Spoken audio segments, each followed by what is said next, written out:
I ain't gonna lie, man. Them last couple bars, especially the crash bar. Ooh. See, I fucked up the timing a little bit there, but Biden has 24 hours to respond. facts. Facts. On the clock. You're on the clock, Joe. No more, no less. It got a little personal there with the family dying stuff. Don't die, I guess. Yeah. Yeah. Hey, listen, this is battle rap. This is battle rap, right?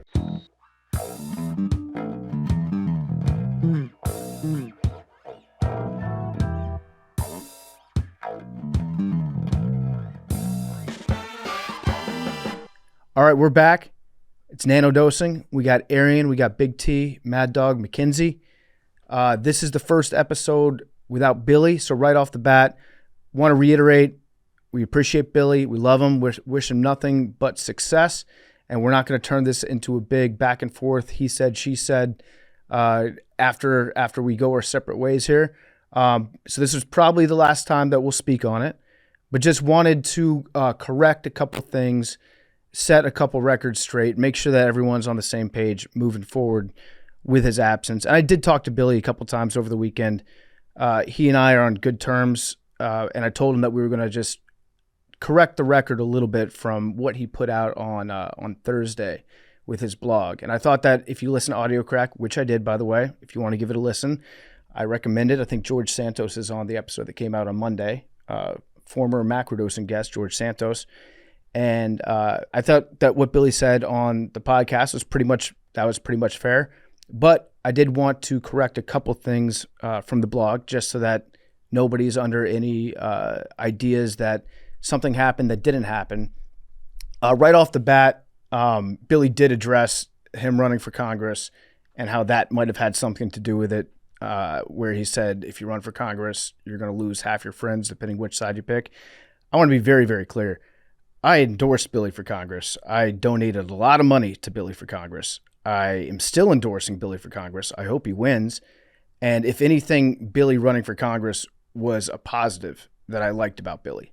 Had nothing to do with his run for Congress, that he's not on the show anymore. Absolutely, less than zero had to do with it. So that's not true at all. I'm going to continue to support Billy if he wants to run for Congress. And the implication... Actually, it's very funny. It's like, Billy was running as a Republican, so he's no longer on the show so that we can give more airtime to the noted liberal Big T on this show. That has nothing to do with it. I think Billy knows that. I think he's like drumming up a little controversy, trying to play into that hand, which, I get it. The game's the game. But just want to be clear to everybody that it had less. I think everyone can agree that Billy's run for Congress was, it's been very entertaining. And it's been good Billy for the most part. So I love good Billy.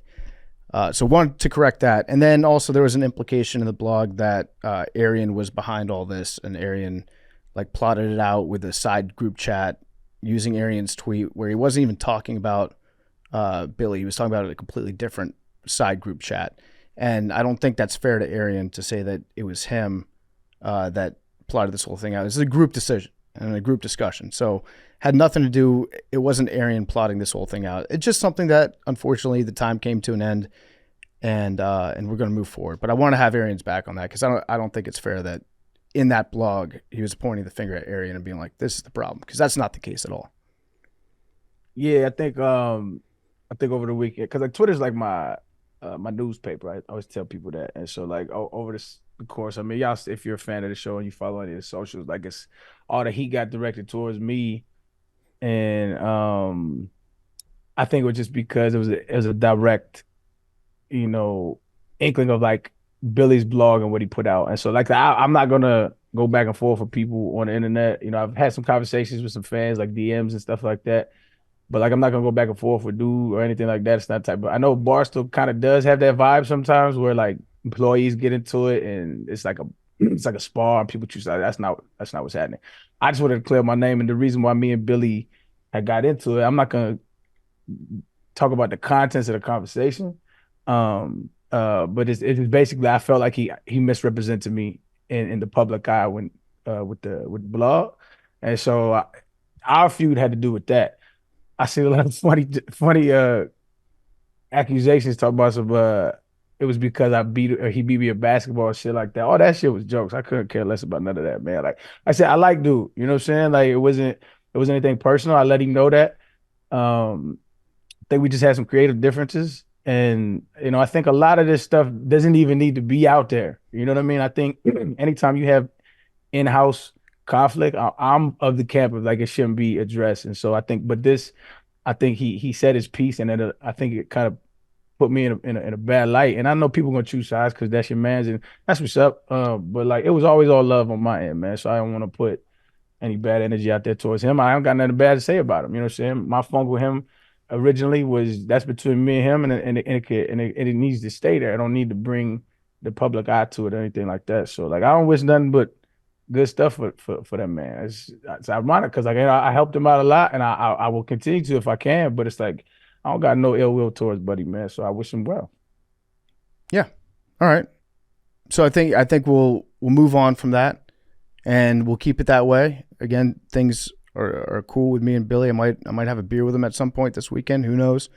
But yeah, we'll keep it that way. But if anything else is said that we need to correct the record on, then we'll be happy to do that. But I don't think it's going to go that way at all. I think it's all good. So moving on, big week for Macrodosing here. We're excited. We've got some new ideas that are percolating and will make their way into the show eventually. One thing that has changed is Big T is now taking on the topic list responsibilities, and the first one that he sent over today is a crazy story that I had not heard about until he sent it over. Oh, do y'all want to start with that? We could start with that. I thought we were going to start with, I wasn't into the rap thing until like this weekend, and now it's like the number one story. I thought we'd start with that, but if you want to start with the other one, we can start with the other one. Let's ease our way into it. And this is not like, obviously Arian has been fired up about this rap beef for like the last 3 weeks, and now I think most of America is catching up to why, because it's very interesting, right? And so anytime anyone on the show is fired up about something, passionate about something, we're gonna get into it. And Arian's been fired up about this, and now America is like fired up about it. This is a crazy, crazy weekend. Friday was nuts. Like Kendrick dropped a second one, and then Drake responded. Then Kendrick dropped another one right on top of it. And I think most of America is like, this has been a 10-9 round, 10-8 round maybe, Kendrick over Drake. I don't hear too many people defending Drake now. I think he has a core fan base that will always ride for him. And that's cool. You know what I'm saying? Like that's what's dope about this battle to begin with. And this battle played out exactly how I thought it was going to play. You know what I'm saying? You got people who always bang for Kendrick. You got people who always bang for Drake. And the reasons as to why. I wanted to go into a deeper dive, and I was planning to, and I was really literally writing out my script for the solo pod. And then they released 4 more tracks. And so I was like, there's no way I can get into the nuances about it. So like they hit me with 4 tracks this weekend. So I didn't even tell Mac. I was just like, man, let me just play this shit out, because it got heavy. We've never seen this before in rap, because usually it takes a little bit of time between records, because artists take a little time. But when you're dealing with an artist like Kendrick, he's just a different animal. And I think when Drake originally put the shot clock on Meek Mill back in the day, Drake put a shot clock on him. When Drake was beefing with Meek Mill, Drake put a shot clock after Charged Up. He came back with Back to Back, and that kind of changed the landscape of hip hop disses in the new era, because before there was never like, man, he's taking too long. That was never anywhere near part of the narrative. But now it's a part of the narrative. And so it's a lot going on. I don't want to get too deep into it, because it's there's so much to unpack. But long story short, it's over. It is over. You got word from Kendrick's camp that he's not coming back after Drake's last release, which was The Heart Part 6. But at the timeline of this whole thing it's been, to me, the best rap battle of all time. And I don't think that's hyperbole. It's just been very entertaining. I've enjoyed tracks from both sides. But it started off with First Person Shooter with J. Cole and Drake. Then Kendrick came back with Like That, where he dissed everybody. And then 7 Minute Drill dropped, and that was J. Cole. And then he later retracted that, said, you know what, this ain't got nothing to do with me. And everybody now saying like that was probably the winner of the entire battle. Yeah, I actually have J. Cole winning this whole thing by being like, hey, I'm a pussy, so I'm not going to fight. You guys do your thing. After hearing Kendrick this whole weekend, just like relentlessly, like a fucking pit bull, I almost hope that Kendrick puts out just a new track about Drake every week for the rest of his life. I hope he just doesn't give this shit up. But J. Cole was a genius by being like, I've decided that, violence in rap beefs is never the answer. So I'm all about love now. So credit to both these guys, but I'm done. Yeah. It was a brilliant move, I think, in hindsight, because I was upset too. I was talking about it on the pod. I was upset, man, because I think everybody wanted to see them go at it. You know what I mean? Because those are the top 3 pins in the game. And when he retracted, I think what actually happened is he realized, and maybe they had a side conversation, but he realized Kendrick really don't like Drake.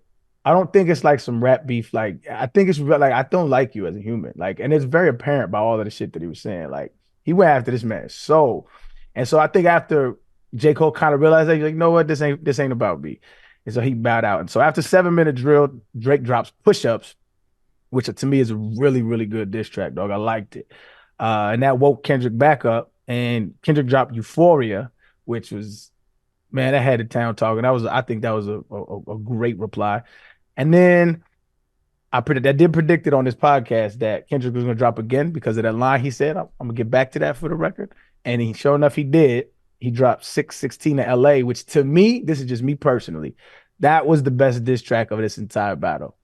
It was Kendrick's pen. And that's what I came for. Because I like both these cats. And like when I'm talking to people on Twitter, they hear my bias for Kendrick and they view that as, oh, you just riding Kendrick and you don't fuck with Drake. That's not the case. I really like Drake. Drake's in a lot of my playlists. I've been a fan of Drake for years. I do favor Kendrick's pen because of how he raps. And to me, 616 in LA was that. It was like a masterful, like it was just a masterclass of penmanship. Like, and it was like people were like, oh, it's like slam poetry. But yeah, to me it was. Like but I like slam poetry. You know what I'm saying? I grew up writing poetry. I grew up reading poetry. I grew up with the literary aspect of rap. That's what I fall in love with. And like Kendrick displayed that. And like he said, he had lines in there talking about I live in the circadian rhythm of a shooting star, like shit like that. That gets me going. I love that type shit. Just the similes and the metaphors that just, I don't know, man, that just glue words together is just beautiful. And so, and that was the day of all days, because that day when he dropped 616 in the morning in LA, 616 in LA, he dropped that in the morning. That night, Drake drops Family Matters, right? And in Family Matters, to me, another brilliant reply from Drake. It was dope. Like it was long-winded. I especially liked how he like alluded to his next diss track and his last diss track with the drop, that shit hard. Great move. But I think where Drake fucked up, in my opinion, is he didn't anticipate Kendrick's next move. And I'm gonna get into the really deep details of it in the solo part, but 20 minutes after Drake drops Family Matters, Kendrick drops Meet the Grams. And we've never seen that in hip hop before. Like usually it's a day, maybe 2, maybe 4, whatever the case may be. 15 minutes after you drop a response. After you drop a response, your opponent drops another one. That was unprecedented and had everybody running around like, yo, we haven't seen this before. And a lot of the shots were directly correlated, which 616 in LA had Kendrick was alleged, you got a mole in your camp. And then you drop a song called Family Matters. And then the response track is Meet the Grams. Grams is his family. It was just very strategic on Kendrick's part, which has not been seen in hip hop before. And to me, that was a very powerful move. That it was a moment in hip hop that you can't really recreate that moment, which is why I think it's over now. But you can't recreate that moment. Was powerful. And then the next day, Kendrick does, and this is why I gave the nod to Kendrick, was because of this move. He did what we expected Drake to do. What is Drake known for? Drake's known for club bangers, bops, dance songs. Like that's Drake's lane. Kendrick is more of a strategic writer, album planner, and he has some songs, but that's not what he's known for. But Kendrick makes a bop with Not Like Us. I don't know if y'all heard Not Like Us, but that shit is a slapper. And so like he got everybody jumping up. People was playing in the clubs. And if you like Drake, if you're a Drake fan, yeah, that song probably pisses you off. Like I could understand that. And I like Drake, but I don't like him to the extent that I can't stand to hear him criticized. You know what I'm saying? So like I don't like him to that extent.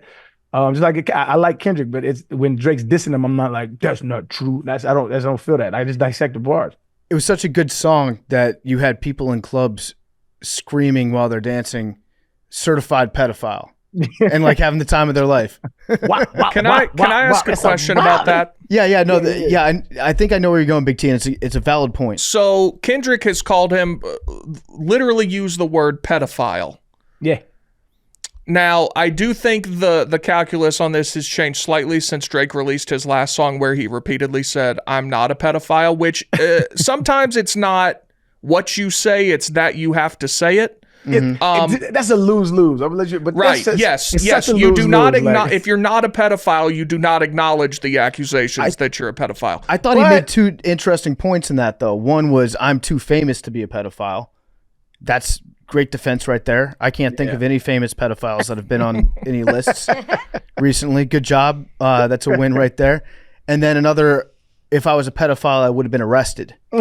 Well, so this goes. Well, this is what I was checkmate, and I texted y'all this before that. So Kendrick thinks he has evidence of Drake being a pedophile. Either Drake should be in prison, or Kendrick should be sued for everything he's worth. Because either you're making it up or it's true.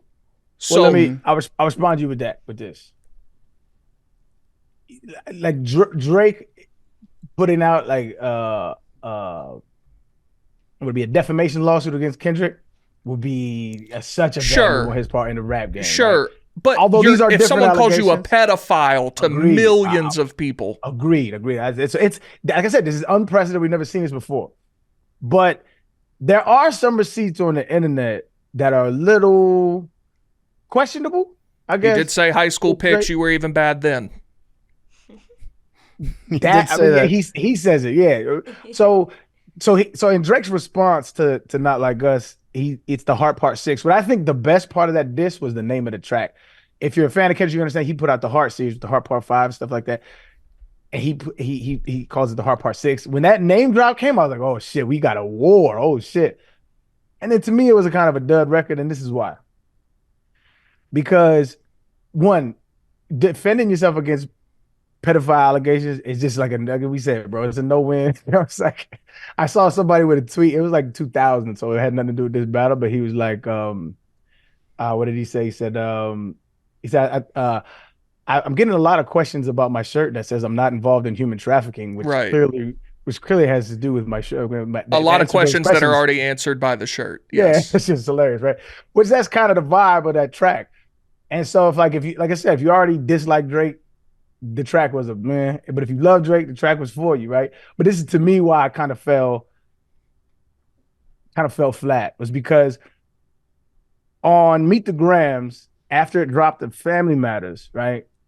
Meet the Grams drops 20 minutes later, and in that verse, Kendrick alleges that Drake has a daughter as well, right?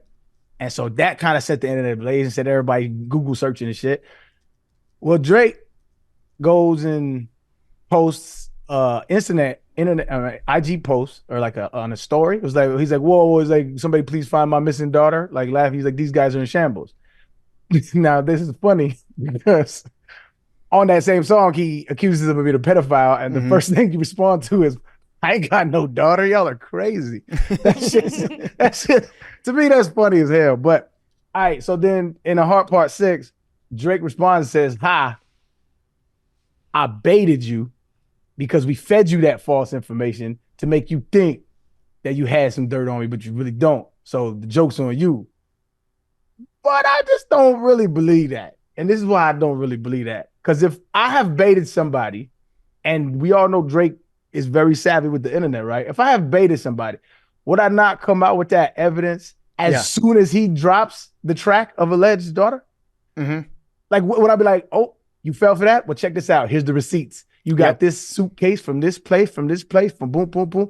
I mean, your last diss track, Family Matters, which was hard, you shot a whole video for. I think that may be one of the first like video diss tracks we've had. That was fire. Right? What do you think about the subtitles in it? Which ones? So in Family Matters, every line was typed out, right? And so you could read it on screen if you were Yeah. watching the video for I it. thought that was a good play. I thought You that was thought a it good play because reading lyrics is much better than just listening to them. Because a lot of the times in rap, words kind of get left for interpretation, and it's like it gave me that old feel of like, remember PFT, like when you used to buy albums with CDs and you used to unfold them Jones, and the lyrics used to be on the. I used to love that shit, right? And it gave me that. It gave me that feel. It was a dope.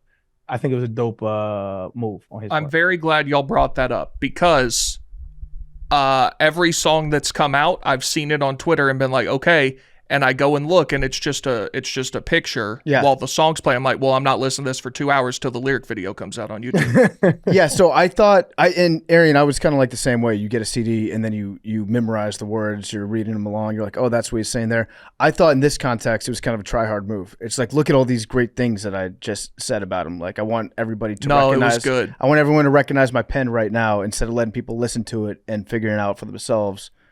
I thought that was kind of a corny move on Drake's part. I want the subtitles. Nah. I think the subtitles for lyric videos is kind of the precedent in hip hop. Like when you I mean, look at the podcasting world right now. Podcasting, every podcast clip that comes out, there's words to it. I think it just helps people digest the content a little bit easier. And I think in a rap battle, I think it just adds to that. But to the point, and why I feel like Drake kind of caught himself up because okay, like you have set this masterful trap with which if that was true, I still don't love the move that we're thinking. Okay, let me try. I mean, just think about us being in the war room, right? And we're facing Kendrick. It's me and you, PFT. We facing Kendrick, right? And we're like, all right, let's plant some fake shit to make him go for it. Well, what? You know what I'm saying? Just rap, bro. It was just the move itself is corny if that's the case. But if you did, it was a well played move, right? I don't like it, but it's still well played. If that's the case, on the Heart Part 6, he specifically said the dude you got your information from, they're clowns. But then he also said, we baited you the information. Mm-hmm. That shit don't square. So he employs clowns. I mean, that don't make no sense. Like, why would you? Because the move would be if we're doing this and we're planning information, and we know that he's going to take it, then we get ready to respond to him with the screenshots and with even lines in our next response that have directly to do with how that information was planted, 100%. And then the video that goes along with it is already set up, ready to go. That's what I would do. And if that was the play, I think he washes. This is a wash.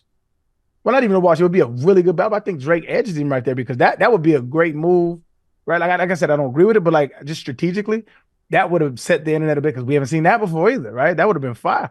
But originally, your response to the record was, "I don't have a daughter," sidestepping the pedo allegations, and then I think really what happened. This is what I really think what happened. I think Drake reads Twitter. I really do, and I think he started to see how his fan base started to defend him, and he was like, "We're gonna go with that one."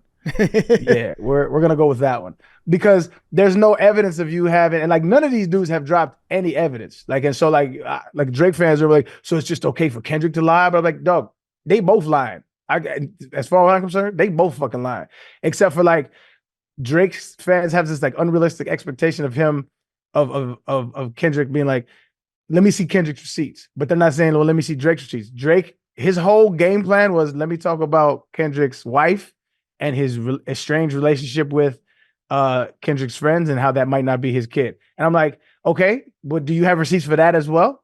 Other than a heart emoji heart emoji caption that he put under a picture, which is like very childish to be like, why doesn't your wife follow you on Instagram? Like, that's just, to me, you hanging out with teenagers. If that's your that's your angle, that's wild. But anyway, I just don't, his angle in Heart Part 6 didn't make any sense to me. I think he contradicted himself in it. And on top of that, he didn't listen to the song that Kendrick, that he was dissing Kendrick about on the song. He dissed Kendrick about a Mr. Morale song called Mother Eye Sober. So I get why people don't really like Kendrick's music it's hard to digest if you're going to it. It's just like, I just want to feel good. I want to dance. That's not really a Kendrick. That's not what he does. Mother I Sober is about like Black generational trauma and how um sexual abuse to little boys and little girls is a real thing.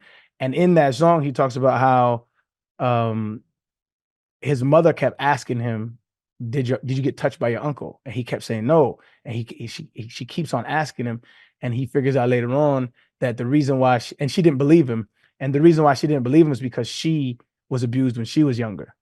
And so it's a very powerful song about sexual abuse. And so Drake took that and said, "Oh, I know why you playing this pedophile angle, because you were molested as a kid." When the song wasn't about him being molested, it was about his mother being molested. And so, and at that point, I was like, you know what? I'm over this shit. When he dropped that shit, I was like, I'm over this shit, because now it's just like, this is a TMZ battle. And I think Pusha T kind of like opened that can.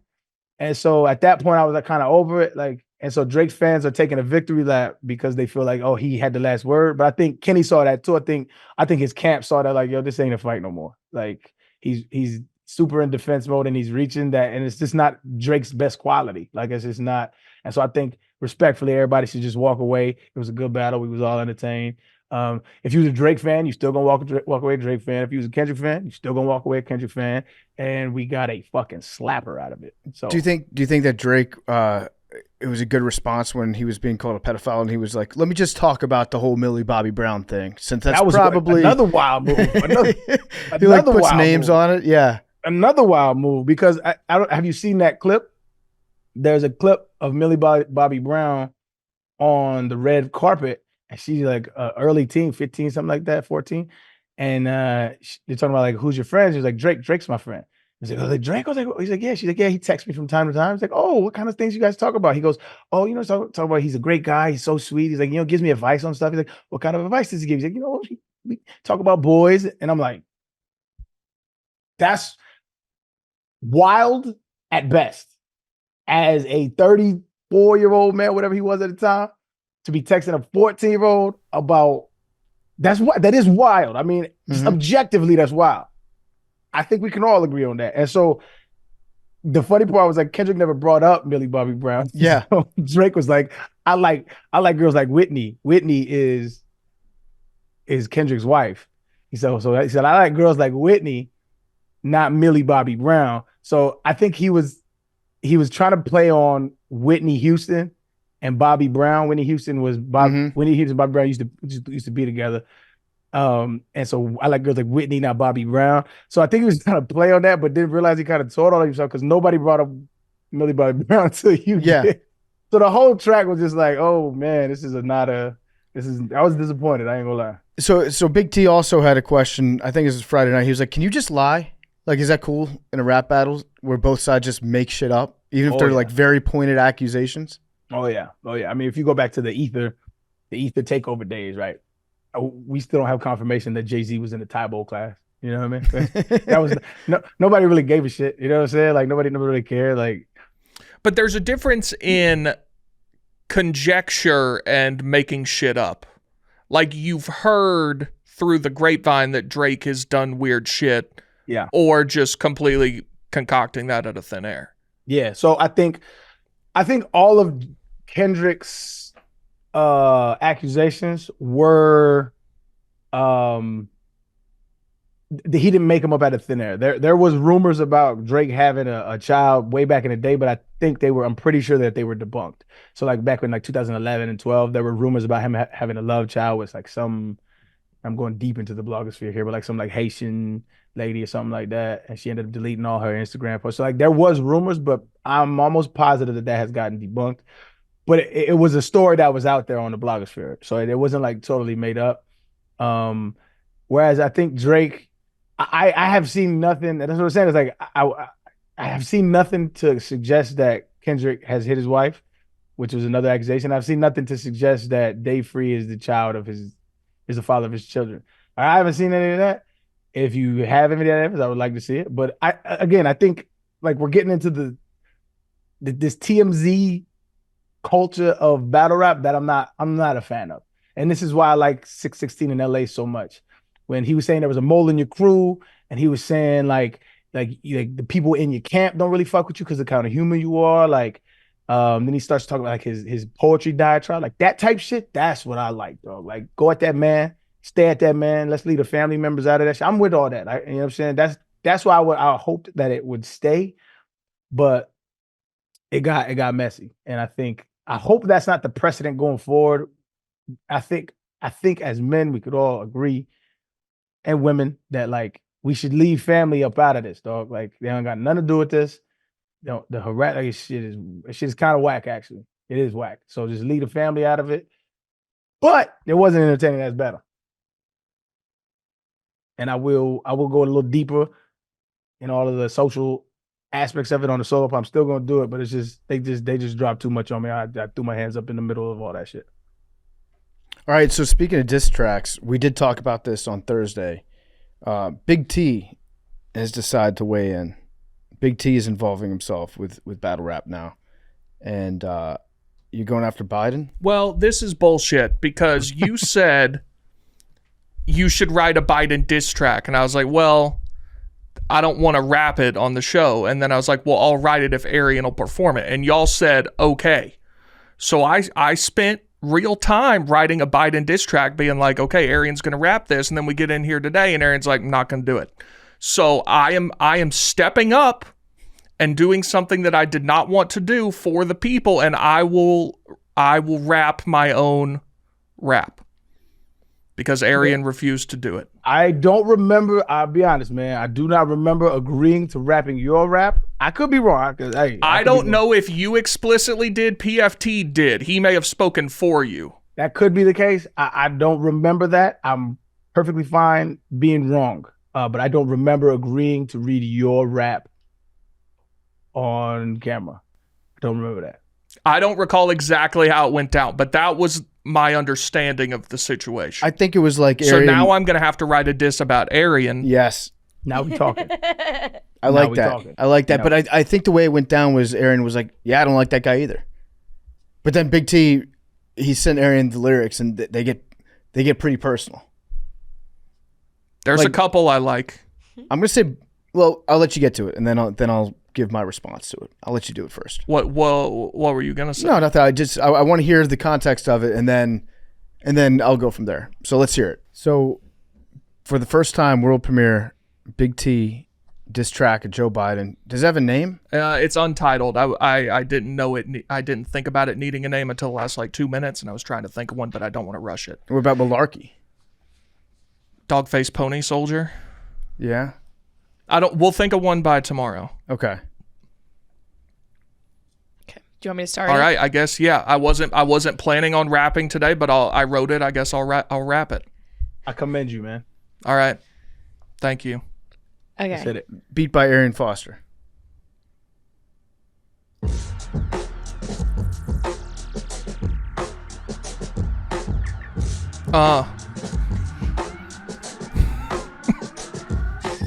How the fuck has it only been 3 years, but somehow enough time to have the country in tears? You've heard how much everyone hates you even though you can't hear. I asked your granddaughter, she said you're creepy and weird. You think the White House supposed to be your nursing home? You remember baseball before Jackie, please just leave us alone. I bet you liked it a little better back then too, when poor kids and white kids went to separate schools.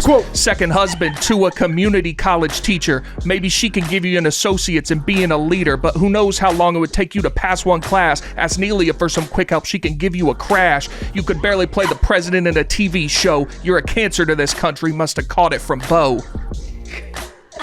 Ooh. I ain't gonna lie, man. The last couple bars, especially the crash bar. Ooh. See, I fucked up the timing a little bit there, but Biden has 24 hours to respond. Facts.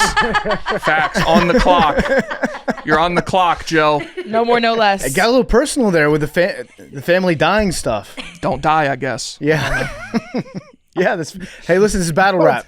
It's battle rap, right? You can get it. It is what it is. And when PFT said that's a quote, that was a Biden quote. Just so people know. White kids and poor kids. Correct. Yeah. He said The implication being he said poor kids can be just as bright as white kids. Yeah. Is what he said. Yeah, I mean, you ain't gonna get no Joe Biden defense out of me, brother. Big T. That was good. Big T is sneaky a good musician. Like Nah, he's it's not got. even. It's not. I It's am not. not. It's not sneaky. I think it's pretty. He's like a He can. performer. He can hold a note. He can stay on beat for the most part. And I think he can project very well. So I think, and he can sing. And he Yeah, can that's the whistle. thing. I don't know. Big about that. Big T's got a voice on him. You can hold a note, bro. I'm telling you. He does, and also the thing about Big T when he's jamming along to stuff, Big T's always on the threes. He's not on the ones. Sometimes the twos and the fours.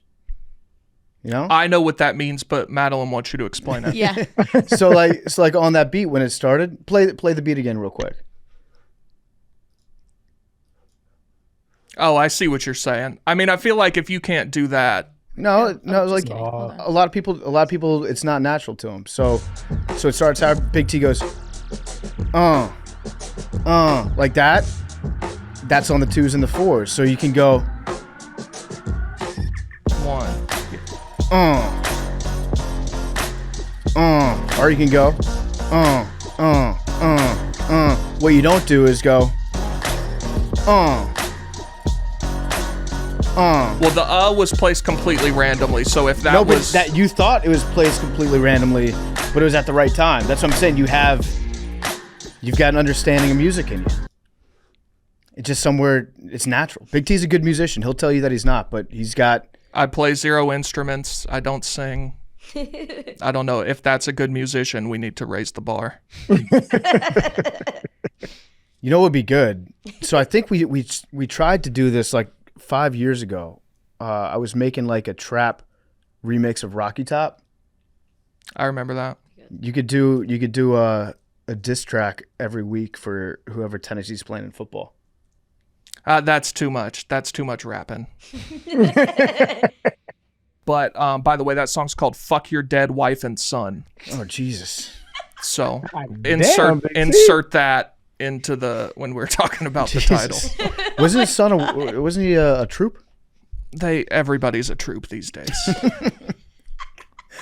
Oh, by the way, follow up on Cricket, Christy Noem's dog, and her book tour. So the dog thing has taken on kind of a mind of its own. Now she's saying, I actually don't think this is a bad angle for her to be playing up. Like, at least I had the courage to put my dog down, unlike Joe Biden, whose dog has been attacking everybody in the White House. Interesting strategy from her. But then the claim that she met with Kim Jong-un when she was in Congress has received further scrutiny to the point where now she's taking that out of her book.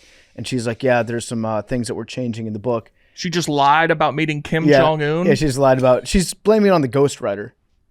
But then she also did the audio narration for her own book, so she read it. So that's interesting. I think she's off the list now. But Big T, if the mood strikes you, I'd like to see you put out some diss tracks. You can even wait to do it after you guys win. Yeah, but then that's a bitch move too. You have to either do it before or not at all. Okay, so let's do it before. Do it before some games that you know you're going to win. Do it before But Vandy. but that's stupid too. See, this is what y'all pulled. This is what y'all pulled before the Alabama game in 2022. It was the Florida game. I know what you're talking about. It was No. It was Alabama, Florida in 22. I was like, we're gonna win. And then before the Alabama game, No. I was like, man, that's a dub. And you were like, don't do that, Arian. well, okay, I probably did say that just because Florida things always tend to go oddly, which they did in that game. But before 22, the Bama game, y'all were like, what do you think? And I was like, I don't know. We'll see. And y'all were like, oh, you don't believe in them, whatever. If you say, yeah, we're going to kick the shit out of them and you lose, then people are like, haha. If you say, I don't know, man, they're really good, like we might lose, then people are like, oh, you don't believe. They'll play. You'll find out. I don't engage in speculation. Good on you, mate. Good on you. I deal in facts. Hey, a hard pivot before we go to the story, because I do want to get to that story. I tweeted this morning. I saw this shit ran across. So scientificamerican.com. They said this shit was interesting as fuck, bro. There was a orangutan. And this is like, I have this like deep-seated like want for there to be another species that we communicate with on this planet that is intelligent. But like, there's this orangutan that they were following as a group of researchers in 2022. And they've been following this group of orangutans. And it was in the rainforests of Indonesia. And they named him, and they named him Raucus. So he was a male orangutan. He was like in his mid-30s. And he they were monitoring them for like I don't know a little while, and they saw that he had like this lesion underneath his eye, and he took a plant, and the plant is called it's known locally as a car cunning, could be fucking that up, which grows uh in China and Southeast Asia and Indonesia. This plant has healing properties, like medicinal properties, and it deals with inflammation, like a bunch of different things. And this orangutan was chewing it up, rubbing it like that, and putting it on his sore spot. And then in like I think in some days' time, they noticed that the sore spot was gone.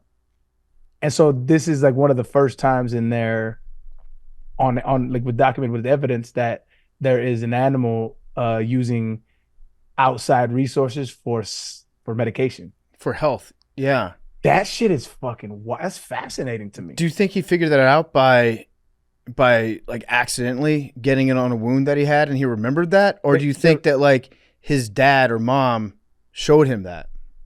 Well, that's what they were saying. I was reading an article and they were saying like orangutans kind of like bounce around, so it's hard to like say if it was a cultural thing or not, because they do observe orangutans kind of just rub it in on themselves in general. But they didn't really have any reason to believe that they were doing it for medicinal purposes. They specifically observed him this time munching it and then putting it directly on the spot that had an open lesion. And so it could have been cultural, could have been like something that he learned and was passed down. But as far as they know, like this is the only documented evidence that they have. That shit is so dope to me, man. Because it implies a lot of stuff. Like it implies obviously orangutans don't have mirrors. Right. But he knew where the cut was on his face because he felt it. And he's like, oh, when I have this feeling on my skin, then I go to this tree and I munch something up and then I spread it on myself and then I feel better afterwards. It implies like a deeper level of intelligence. It's like super. And so this is what they said. It's a male orangutans establish home territories far from where they're born. So they can't investigate whether individuals he grew up with were already practicing wound care. So like they can't really pin on if it was something that he made up or was passed down to him. But no, that's just so fascinating. I think that's the type of shit. Like ever since I got super high one time when I was watching Planet of the Apes, and it was actually right after I retired. Right after I retired, I had took some. It was like a mint gummy type thing, and I was at the crib watching Planet of the Apes, and it was that one where Caesar finally developed a colony. They had a whole little place, and then the humans come, and then like he accidentally like pulls a gun out of one, and then he sees all of the apes like in the background, and he just yells, "Go!" And like eerie moment of like, dog, what if another species develop communication and we can communicate with them like that? This gives me that vibes like where I won't be alive to see it, but I think if they keep evolving and shit like that happens, who's to say that they won't be able to like develop some type of communication system? Animals making their own internet? That would be wild. Like we get the brain implants going and they're like texting each other during the day when they're bored at home.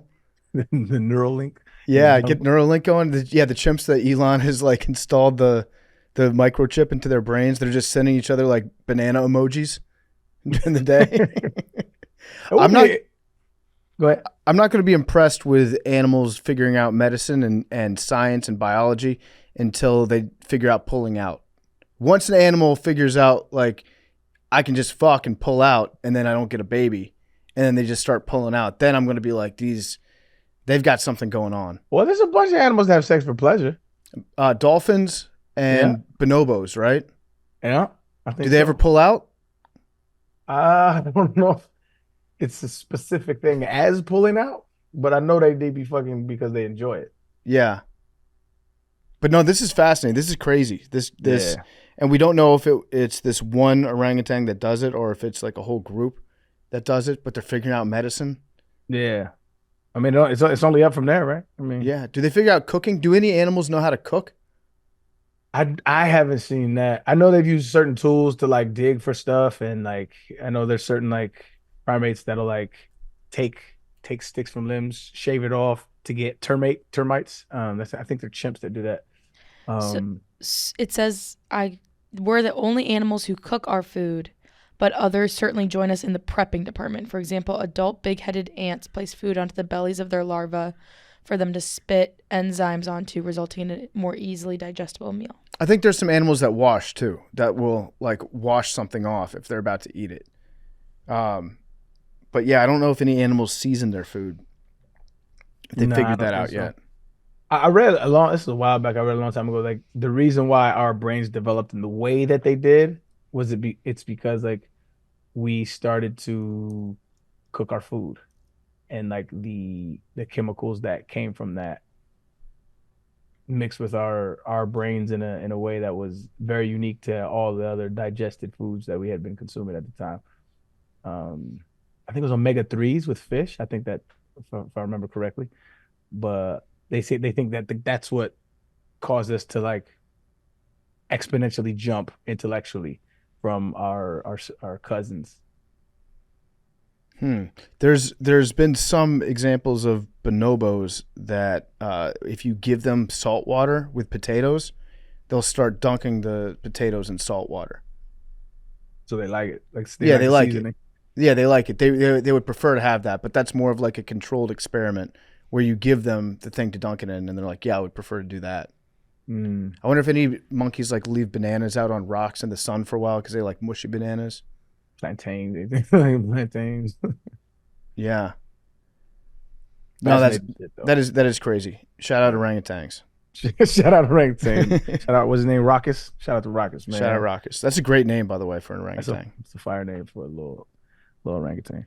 Okay, so let's get to this crazy story that Big T sent along. Before we do, it's brought to you by Steven Singer Jewelers. Mother's Day, it's Sunday. I'm letting you guys know, Sunday, Mother's Day, this is basically your last chance. As you're hearing my voice, if you haven't gotten mom a gift yet, now is the time to do it. You don't want to be late. You don't want to forget Mother's Day. Your mother did so much for you. Make sure you remember her. Mother's Day is Sunday. You're going to thank me because I have the world's best gift from Steven Singer Jewelers. It's the best gift ever. Everyone knows that flowers, especially roses, they're the number one gift that mom wants on Mother's Day. But here's the thing. A week later, they're in the trash. Garbage. They're gone. But you want to give a great gift that she'll cherish forever, so here it is. You can picture this, a real long-stemmed American Beauty rose. I'm holding it up right now. Deeply dipped in pure 24-karat gold. It's guaranteed to last forever. This thing is beautiful. You can look at it on YouTube, on Rumble, whatever you're watching on right now. Look at this rose. You can get this for mom. It's dipped in gold. Go to IHateStevenSinger.com and click on the roses. See the entire collection of exclusive colors that are perfect for mom. He's got the I Love You Blush Pink or the brand new red wine. The collection starts at just $59. Available at IHateStevenSinger.com. This is your last chance for free shipping to arrive in time for Mother's Day. So right now, go to IHateStevenSinger.com for free shipping, free personalized love note, free lifetime guarantee. Steven Singer Jewelers, the most hated jeweler in America by other jewelers. That's IHateStevenSinger.com. Check it out now. All right, let's get into Big T's story corner here. Big T sent this one over to us, and it's a crazy story. I've read a little bit about it, but I think, Big T, you should explain what's going on here. So there's a video of this pastor in South Carolina who, at the end of his sermon, not this past Sunday, but the Sunday before, is like, hey, I have an announcement to give. Could y'all please stand up and don't discuss, I'm going to say it, and then I want everybody to walk out, and you can discuss it outside if you want, but don't discuss it in here. And he goes, my wife died last night, and everybody like gasps, and he's like, she died of a self-induced, or he said it was self-induced is what he said. And he said she died in North Carolina at a state park. So it turns out his wife died of a gunshot wound to the back of the head.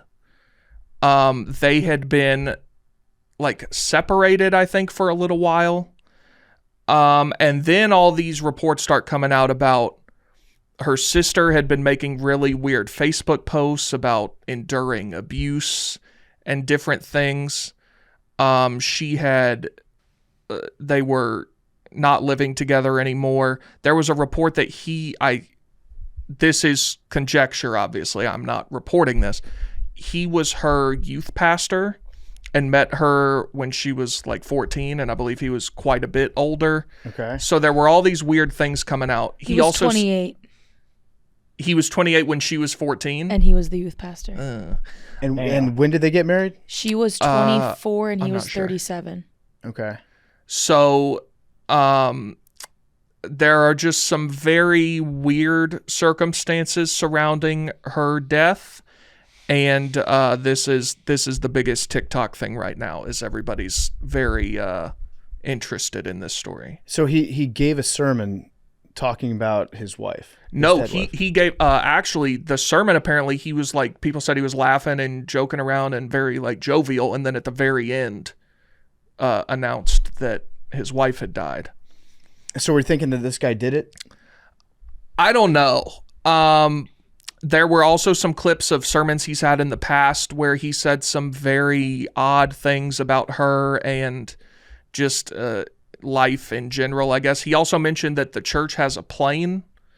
Is it like a super church, mega church? I don't know how big it is, but he said someone bought the church a plane, and he was very excited about that in the clip that he was talking about it. So I don't know. Generally, from what I would imagine, if you die of a self-inflicted gunshot wound, it's usually not to the back of your head. Mm-hmm. Unless you're friends with Hillary. True. So I don't know. It's just a lot of weird things going on. I'm very curious to see what happens. I've always wondered about pastors, and I'm obviously not saying that every pastor is a psychopath, but something about being the person that a big group of people all look to for how to communicate with God seems like it would be tough if you're a pastor to not develop some sort of giant ego at that point, right? Yeah, could be. I'm sure that there are a lot of great pastors that are good people, but it must be something that you actively have to fight to remind yourself all the time that all these people that look up to you and come to you for the word of God, that it's not about you at all. You probably have to tell yourself that all the time. I'm also looking at a Facebook post from Micah, the woman who died on April 9th, and she has like it's just a picture of her smiling. It says, "When terrible, terrible, terrible," in all caps, "things happen to you," parentheses, y'all know what I'm talking about. RPF, resting peace face. Hashtag still blessed. Hashtag God is good. So there's just like weird social media posts all over the place. She turns up dead. Maybe she killed herself. I don't know. So she had one of the posts that she had that I saw from the stories that you sent was that she was saying that she was in the middle of divorcing Buddy because they were still married. Mm-hmm. And this was the crazier part of the story that I thought was crazy. They were still married. They never really got officially divorced. He was seeing another shorty already. I forgot about this part. Yeah, yes. So he was seeing another shorty already, and they was photographed out and about, and he still had his wedding ring on. Mm-hmm. On top of that, the shorty that he's seeing was formerly married to a paraplegic dude, right? And man's had been a paraplegic for like 20 years, and he was doing his thing. He happily married, allegedly. And one summer day, he used to go to the pool. You know, he used to roll to the pool. They said they went like every day. He was at the pool every day. Yeah, and he would always go by himself, and he was fine. But one day, he went there, and he got too close to the pool, and he fell in, and he drowned, and nobody was around. And so he's currently seeing and is like, you know, dating a girl who has a husband who also died by a self-inflicted injury. So all that combined, and then she has a post that says, this is wild. She has a post that says, God doesn't like divorce. Well, they said God doesn't like divorce. Well, God doesn't like why? And I looked into all the scriptures and what people say. She said, God doesn't like divorce because he says it hurts people. She's like, well, what about abuse? Doesn't that hurt people? And then and that was the end of it. So it's like, she alleges like, you know, she's getting abused. And so there's a lot of substantiated evidence that shit is an interesting story, I will say the least. This seems like a made-for-TV movie, doesn't it? It will be. It's actually Lifetime. Lifetime. Yeah, this is a Lifetime movie Yeah. for sure. Like the preview, like I don't care, I love him. Some type Yeah. shit like that. The Price of Sin. Yeah. That's good. Lifetime, 2 p.m. Based- Sunday. Based on a true story. Yeah, if in fact this guy's wife just happened to kill herself for whatever reasons she had to do that, it's the most unfortunate set of circumstances for any husband ever. Yeah. If Maybe other than Scott Peterson. he had nothing to do with it and he's implicated so heavily. But yeah, it seems bad. he's doing some weirdo moves though. You know what I'm saying? Like some of the shit you saying in your sermons. Why would you say that? You know what I'm saying? Like Yeah. some of the shit he's saying, it just don't make no sense. And then you dating the shorty, when you still got your wedding ring. I don't know, man. I don't If you know. watch enough true crime, this is all pointing in one direction. No question. Like the husbands that do this to their families, they're also like addicted to the media about it. So what cops look for if somebody's killed, it's like who is actively seeking out interviews on the news, who's trying to be around, who's trying to involve themselves in whether it be like the funeral or any sort of like big remembrance about it, or hypothetically if somebody dies and then the person that may have done it makes a smash hit song sampling Sting and then puts themselves front and center in all the news and makes the tragedy all about himself, hypothetically, then it would be like most likely that guy, hypothetically. Just want to make that clear. I'm being hypothetical and I'm talking about Puff Daddy. Hypothetically. Hypothetically. But yeah, this seems like this guy is like he's using it for his own content. He's turning into God content. Yeah, he seems like a weird dude at best. I think a lot of them, like, I didn't grow up in a church, right? But I just heard so many stories growing up from people in the church, and different kinds, white churches, black churches, that they do some dirty ass shit, dog. Them pastors be fucking everybody, and it's not everybody. I'm just saying, I just heard a lot of stories over the years of my life, and it's like you was alluding to, PFT. I think when it comes to like that much persuasion over a large group of people, like you start to feel yourself a little bit, and unless you have like the wherewithal to keep that ego in check, it can lead you down to some bad decisions. Yeah, you start thinking that you are God, or that you have something to do with it, that there must be something special about you. You know what? I'd really like to interview a megachurch pastor. Like one of the dudes that, not just any megachurch, one of the guys that preaches the prosperity gospel. One of the guys that's like, the more money I get, that actually shows that I'm more godlike. And if you send me more money, then you're going to get into heaven. Have you seen, I normally hate most of the things John Oliver does, but he did an episode on those pastors. Have you seen that? I have not seen that, no. It's pretty good. But there was one who, I forget the name of the guy, but he goes... Is it Creflo Dollar? It's not. I know him. Okay. The guy's like, I've been blessed enough financially. I bought a Cessna jet cash.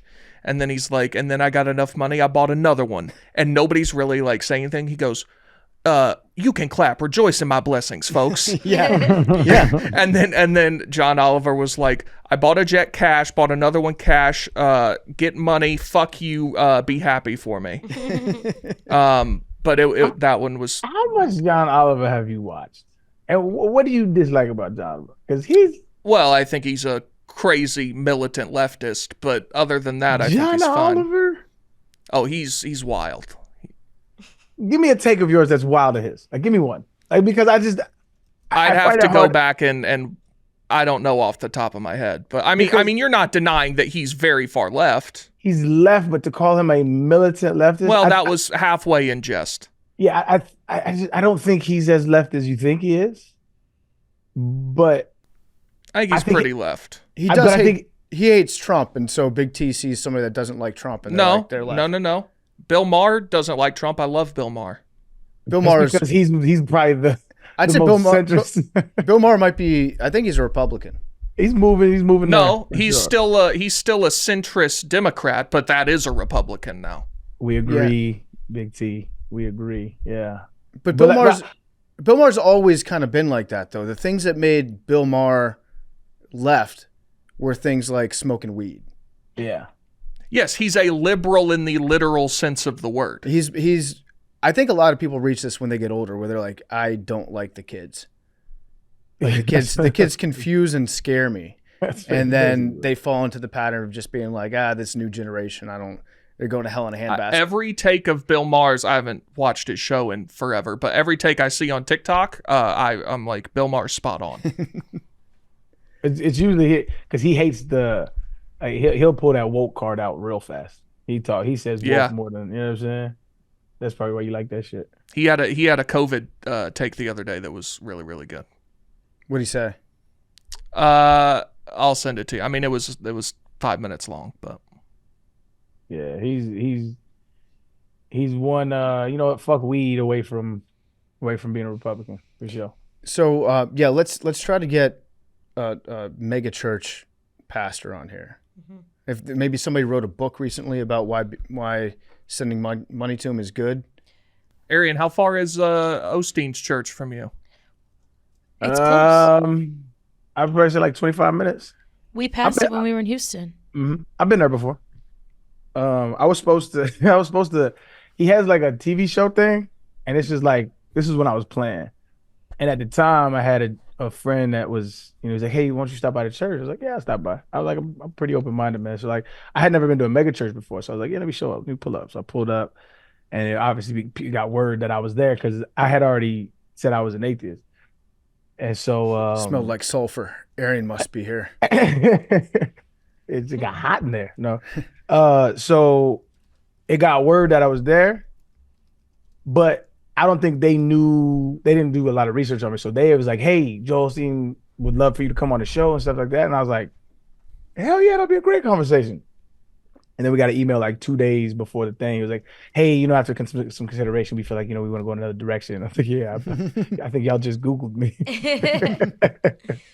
That's actually, I would love to have seen. It would have been a great conversation because I was going to go in that man's house and be like, God, is it real? You know what I'm saying? Like, it would have been a thought-provoking, conversation that was interesting. And I was definitely going to hit him on some of the, like the mega churches, I don't think get enough flock for the fact that this is the antithesis of what Jesus preaches about. Like, there's no way he would want to be worshipped in a mega church, though. That is blatant hypocrisy. But I would definitely bring that up in a very diplomatic way, but I think it'd be a good conversation. I think any sort of church they've got their pluses to it. You get the community together. You get people. Oh, yeah. You're teaching people to love one another. That's a good thing. Yeah. But I'm fascinated. I've always been fascinated by the guys that are just like, make me rich. My money is proof that you're going to get into heaven. So if you are blessed enough to be around me, a rich man, then you're actually doing good things for yourself. I want to talk to somebody like that. I want to hear it from their mouths. There's this one, I think it was on that Bill Maher movie, Religulous, and there's that dude who said he was the second coming of Christ. Again, he believed it. And he had followers. It's just wild, dog. Mm-hmm. Kenneth Copeland is the guy I was talking about earlier. This guy, you ever seen him? Oh yeah. He had a famous news clip where he was like, I forget what they were grilling him about, but he was like going to his car and a reporter was asking him about something. I'll have to find it. I know exactly what he was saying. He was talking about the private jet he had, and he goes, yes. He goes, I had to buy that plane. It was so damn inexpensive or something like that. Like they gave me such a good deal on it, some shit like that. Yeah, I know what you're talking about. There should be a pastor that does that, has a private jet, and it's got air-to-air refueling capacity. So he just stays up in the air the entire time. I'm very interested in how that works. Air-to-air refuel? Well, I've seen the videos of it. It's crazy. Yeah. So you fly your plane at the same speed that the tanker's flying at, the KC-130, whatever that might be. And then you get close to it, you're at the same speed. They drop this little thing down, this tube that has, it looks almost like a shuttlecock in badminton at the end of it. And then you have this like little thing on your plane that sticks out, and you drive up and you put your thing. Impregnate the other plane. Yeah, you put your thing in the hole, and then it latches and it sticks there, and then it shoots you a bunch of fuel, goes into your tanks, and then you're good. It's wild. Yeah, there's some planes that don't even need to get refueled that much. But I remember when Iraq War II started, we flew our planes from like Houston, and then we flew them all across the world to Iraq. So we didn't there were some that took off from the carriers that were in like the Persian Gulf, but a lot of them took off from the United States, refueled a couple times on their way there, and then flew back. So they just went around the world without landing. Pretty crazy stuff. So it was like, is there any danger fueling while you're? Because I think it could be like an urban legend, but like you're not supposed to gas up your car while it's on, right? Yeah, it tells you to turn your car off. I mean, at one point in my life, I forgot to turn the engine off when I was refueling. I'm sure it's like one time ever a car exploded. Yeah, you definitely have to configure your plane to get refueled. So you probably keep it away from all the combustion and open flames and stuff like that when there's actually jet fuel going in. It's a good idea for just cars on a highway. Have a car-to-car refueler tank, and they're driving like, I don't know, 40 miles an hour in the far right lane, and then you just pull your car up behind it, and then you get refueled as you don't have to pull off. What about that? Seems like more trouble than it's worth. Also, people have to pee. Sure. Yeah. So I'm reading about if you can pump your gas with your car running. It said you can. There's no safety mechanism in place to prevent you from adding gas to a running vehicle, but it's bad to do it. They're saying like it creates vapors and stuff, and it's just the risk reward. The risk reward is not worth it. Static electricity can also ignite gas vapors, causing fire to start in front of your eyes. That would be wild. Yeah, there's no like the risk. Like just turn that shit off. Do you guys like the smell of gas? I think we talked about that. Yeah, we talked about Big that T recently. likes it, right? I wouldn't want to smell it 24/7, but when I do, I'm like, yeah, that hits. Oh, we talked about WD-40. Right. Good smell. Great smell. Oh, that reminds me. So I've got a lawnmower. I got like a couple strips of grass out front in my house that I have to trim up. Did not know that was my responsibility, by the way. When I bought the house, I thought, oh, the city thought they had a person for that. Yeah, they thought. Wait, you thought the city of Chicago was cutting your grass? Well, it's not like directly in my lawn. It's on the other side of the sidewalk. Yeah, but you thought the Chicago city government was going to take care of that. Like in New York. They can't take care of anything. Yeah, so I just didn't know. I didn't know. It's an open air drug market 2 minutes down the street. And then I started noticing that the grass was growing. I was like, wow, they haven't been here in a while to cut this grass. And then I was like, oh shit, I think I have to buy a lawnmower. So I go to Lowe's, and I'm in the lawnmower section. That was your first mistake, but keep going. Well, no, I'm a Home Depot man. Clearly not. By the way, the smell of Home Depot, one of the best smells.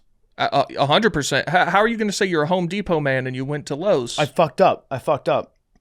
It was shortly after I got here, and then I just typed in hardware store, and there was a Lowe's that happened to be closer to where I was, so I went to Lowe's. But why would you type in Home Depot? Because I just typed in hardware store. I know for a fact there's a Home Depot pretty close to you. It's closer than the Lowe's, but where I was at the time, the Lowe's was closer. So you're full of shit. It's fine. The story is falling apart. No, it's not. I was in my car. I was leaving like a sandwich place, and I just typed in, hardware store into my phone, and I was like, is there a hardware store close by? I need a lawnmower.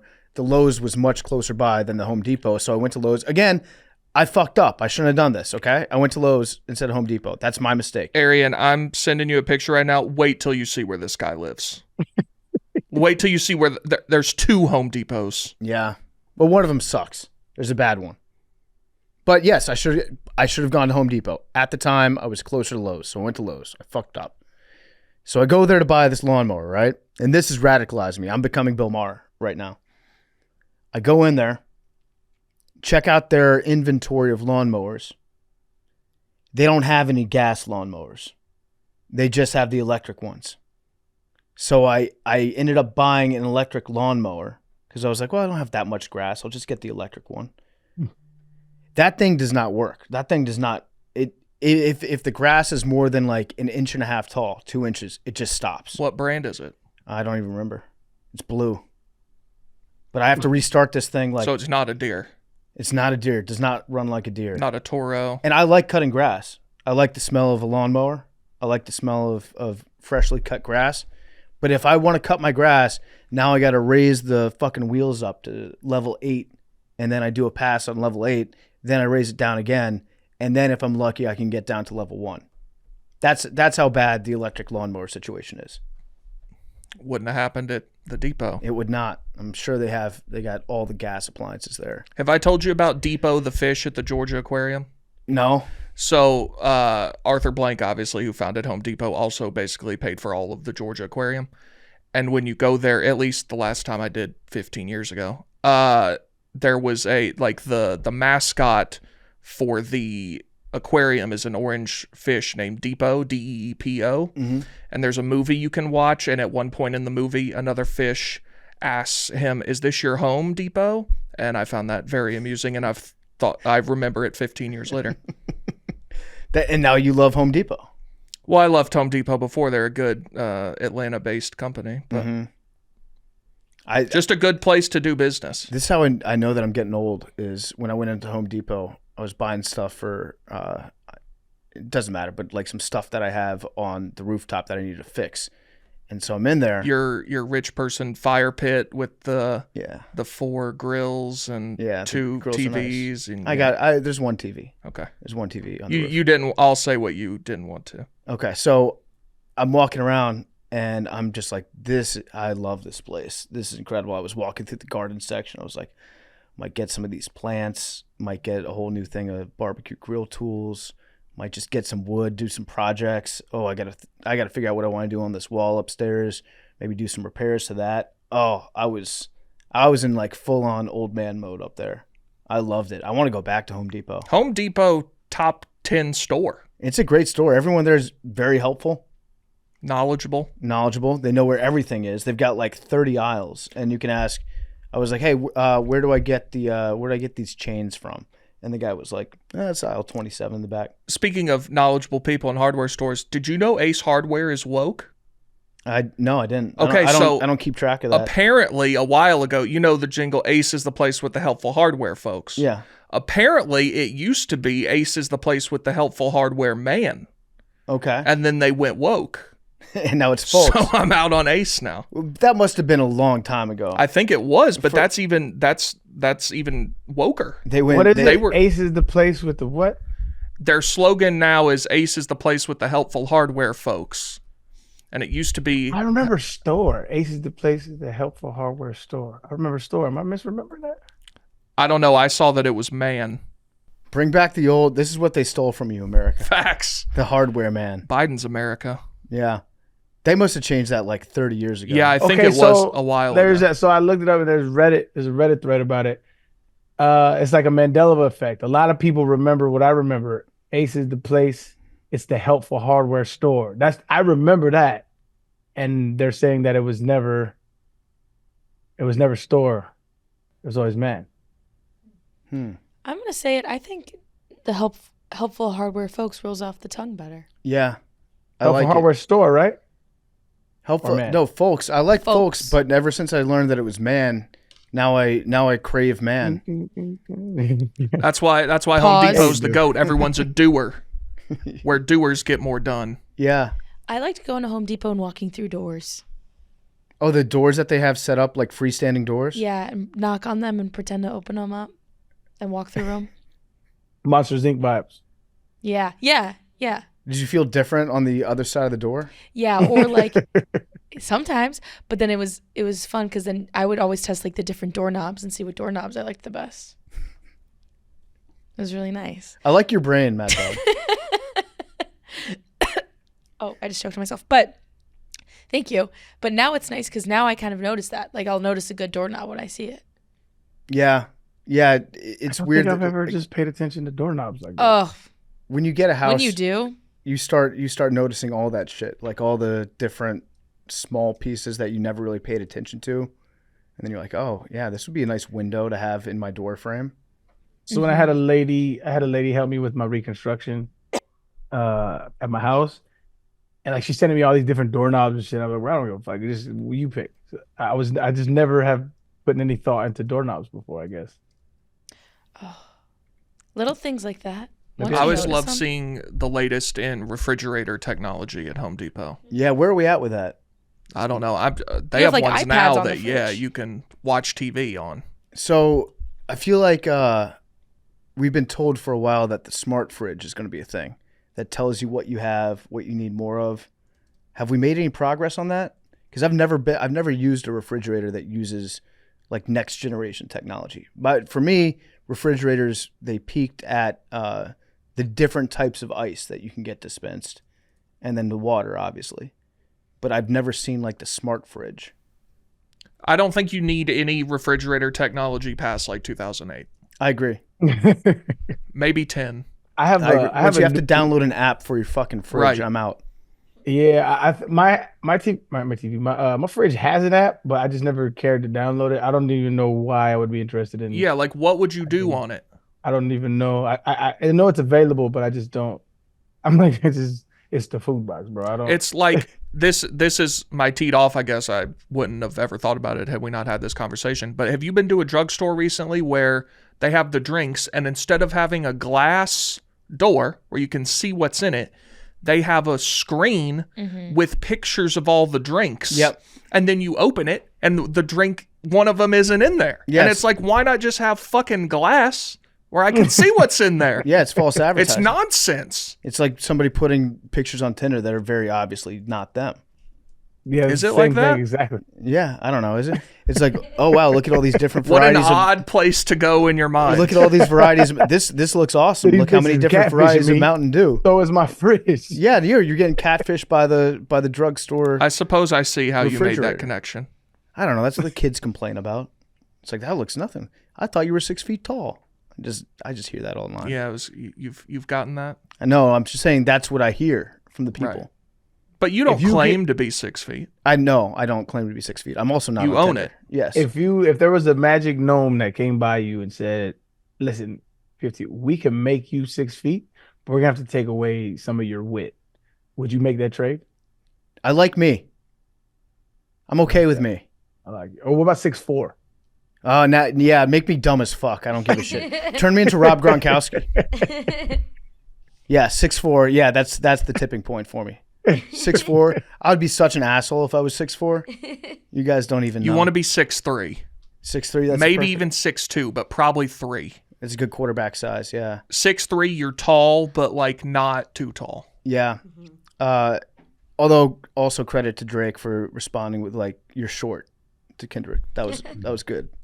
Yeah. I like that. You can't come back as a shorter person. Somebody says you're short, you're like, fuck. What do you say? Every bar I have goes over your head. Yeah, that was good. That was good. That was was good. not though. See, That was solid. it's like one of them schoolyard jokes, bro. Like we said, like since we was kids, like bro, I'll be talking right over you. We said shit all the time. I don't know. I could be biased. Didn't you That's also it. say? I mean, like, everybody can't call the other one a pedophile. So You're right. that's you're really right. the only thing I have. Like, if somebody's like, "You're short," I'll just be like, "You're a pedophile." it's a good comeback. Yeah. Because you don't want to deny it. Shout out to Kendrick for giving me a roadmap on how to navigate all the That shit- short insults. Yeah, you're short. What? Well, at least I'm not a pedophile. Yeah, you like kids sexually. So which one of us is worse? There was another line where it said like your back's up against the curb. That was funny. Which That one? was funny. I think Drake said that to Kendrick. Your back's up against the curb, implying that he's so short that his back would be I didn't leaning even up catch, I against the didn't curb. even catch that one. But that's stupid because that's obviously so hyperbolic. It's funny though. I don't know. I liked everything I say goes over your head better. Yeah. All right. We have some voicemails we're going to get into. So let's play those. Before we do, they're brought to you by Stella Blue. Stella Blue Coffee. We believe good coffee is one of life's non-negotiables. Stop drinking those boring, tasteless big coffee beans. Turn to Stella Blue. Remember, your mornings are sacred. It's time to start treating them that way. Not only are Stella Blue Coffee's premium beans sourced from the most coffee-rich geographies on Earth, but they're also Big Cat tasted and approved, which is obviously more important. Stella Blue's coffees, delicious roasts are available. Cold brew. The cold brew is really good. We've got pictures of those in the kitchen. K-cups, ground, whole bean formats. They seamlessly fit into your morning coffee routines. I like the spiced apple. That was the Leroy blend that we did last year. That was really tasty. The butter cookies really good too. And every bag sold helps save dogs. Head to Stella Blue Coffee today. StellaBlueCoffee.com. Use promo code MACRO. Get 20% off any order of $25 or more. StellaBlueCoffee.com. Promo code MACRO. Send a message loud and clear for all the Christy Gnome haters. Go there, use promo code MACRO, and you're saving dogs. You're the opposite of Christy Gnome. You're the governor of North Dakota. If you go to StellaBlueCoffee.com, use promo code MACRO, 20% off any order of $25 or more. Take back your morning with Stella Blue Coffee. Take it back. Take it back. Stella Blue Coffee. Did we do Mandela Effect? I think we have it. Yeah, a long time ago. Yeah, a long time ago. Yeah, Yeah, I we did thought that so. one. Bernstein Bears and Yeah. Ace is the hardware store. Yeah. That shit fucked me up. Ace is the place, safe hardware, whatever. Yeah, I could have swore, dog. Like it's imprinted in my mind. Ace is the place with the helpful hardware woke. That's what I say. All right, so voicemails. And what's the number? 347-560-0401. Yeah, so we're going to do voicemails every Tuesday. So give us a ring, leave us a message. We'll answer your questions on Tuesday. Hey guys, this is Zach from Scottsdale, Arizona. My question is, if you could recreate your own church and redo communion, what would those two items be? For example, mine would be probably a cold beer and a chicken wing. I want to know what your guys is. Thanks. Love you guys. Stay handsome. Stay beautiful. Okay, good question. I didn't catch his name. It was a little muffled. I thought it was Zach. Zach but or Jack? I'm not. Probably positive. Zach. There aren't too many Jacks anymore. There's not a lot of Jacks out there. How would you even quantify that? When was the last time you met a kid named Jack? We have two that work here. Yeah, but I think that's an anomaly. I don't think it is. Really? Plus, I think now Jack obviously used to be a nickname for John. Yeah. Now there's like Jackson. Yeah, you're There's right. more Jacks. The Jacksons. Jax, Jax. Yep. It is wild to look at a little infant and be like, "That's a Jack." You know what I mean? What's That's up, Jack? wild. No disrespect to the Jacks out there, but Jack is a wild name. All right, so Jack Zach from Arizona. If you I were think to he said replace, Zach.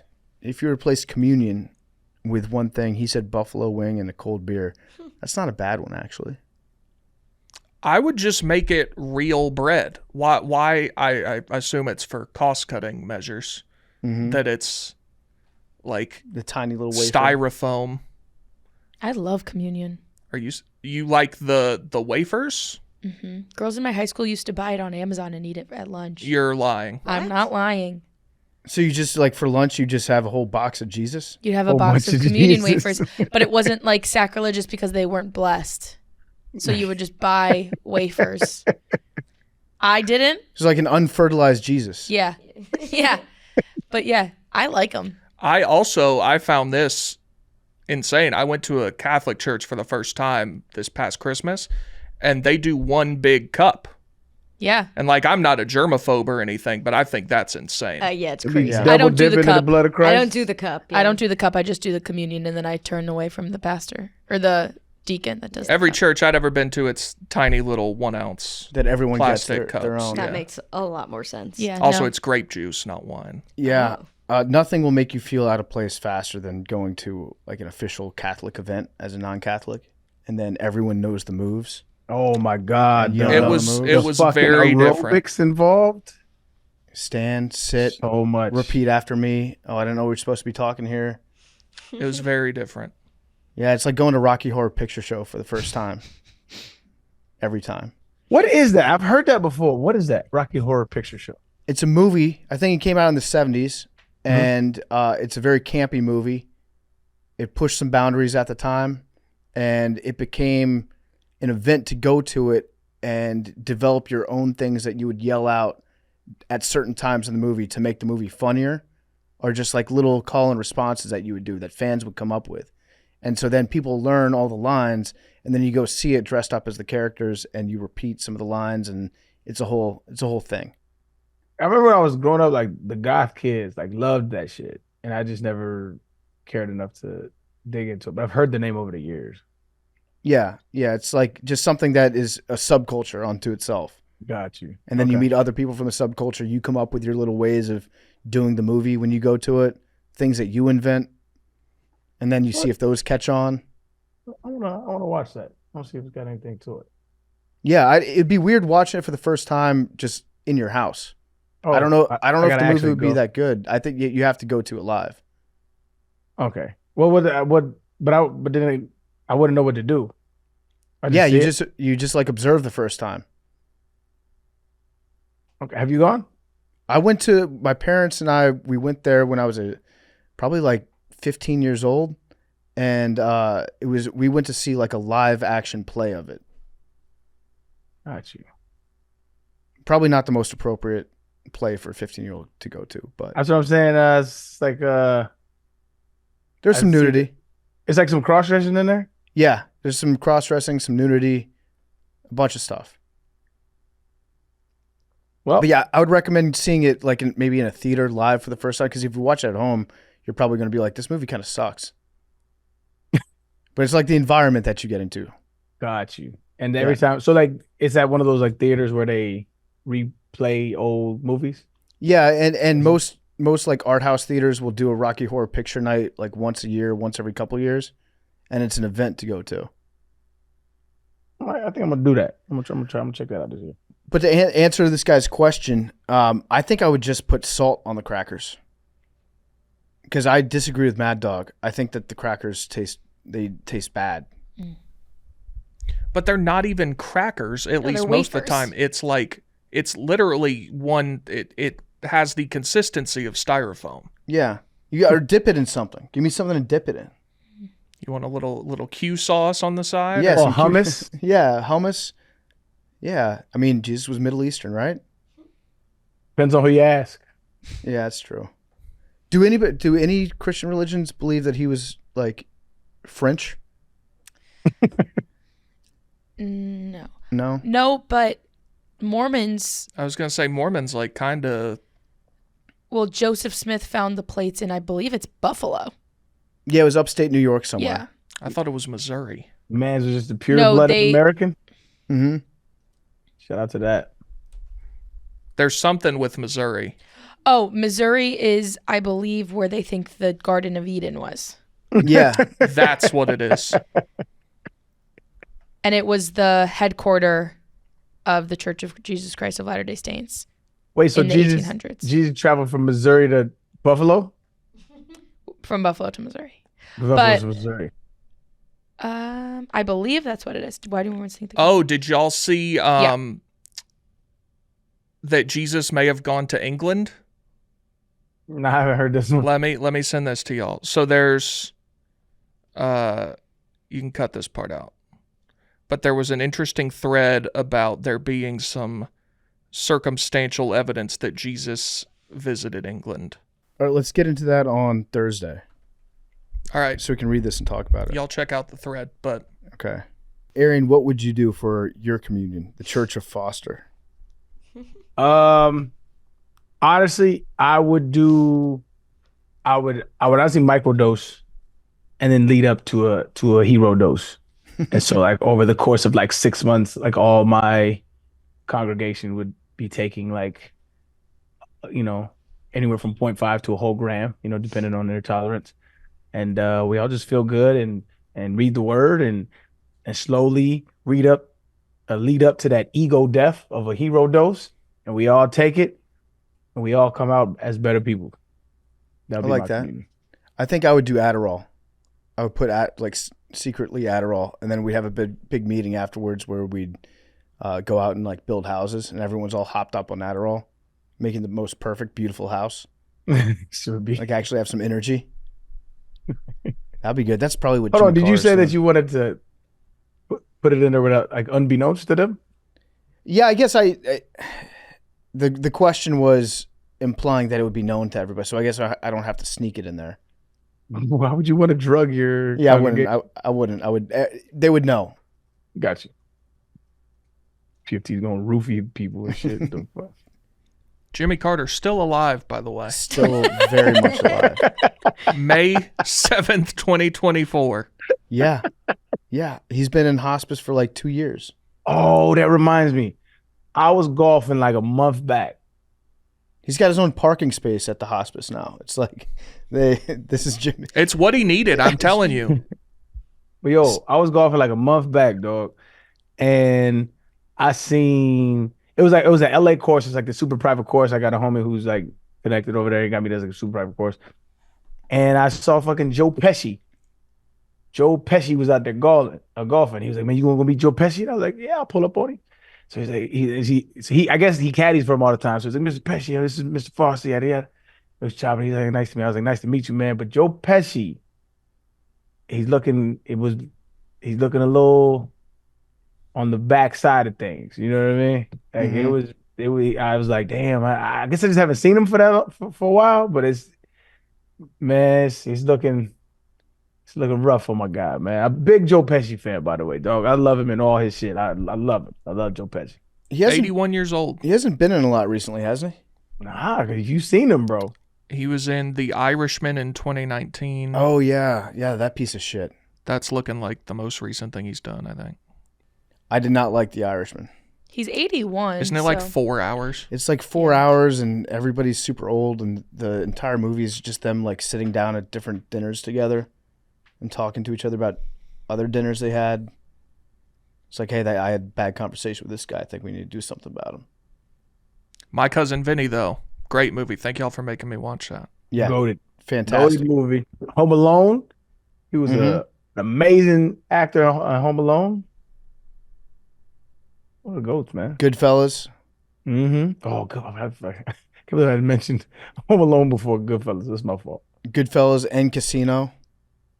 I don't think I've seen Casino. Oh, you got to watch Casino. It sound like a heist movie? What is it? No, Casino. It's kind of like Goodfellas, except Las Vegas. Okay. It's got De Niro, Pesci, Oh, I'm in. Sharon Celeste. Stone. Sharon Stone is so good in this movie that you hate her. You absolutely despise her character because she does such a good job of being a hateable person in this movie. Sometimes I feel bad watching shit like that. Like Cersei, for example. Like you so nice in that role that I didn't like you. And I have to check myself sometimes because like she played such a beautiful role. Like she did a great job. So much so that I had like real life feelings of not liking this woman. Great job. Same thing with Breaking Bad with Marie from Breaking Bad and Skyler. Skyler was Walter White's wife. Marie was her sister. They were so annoying, but it's because their characters, like, they did a good job playing their characters.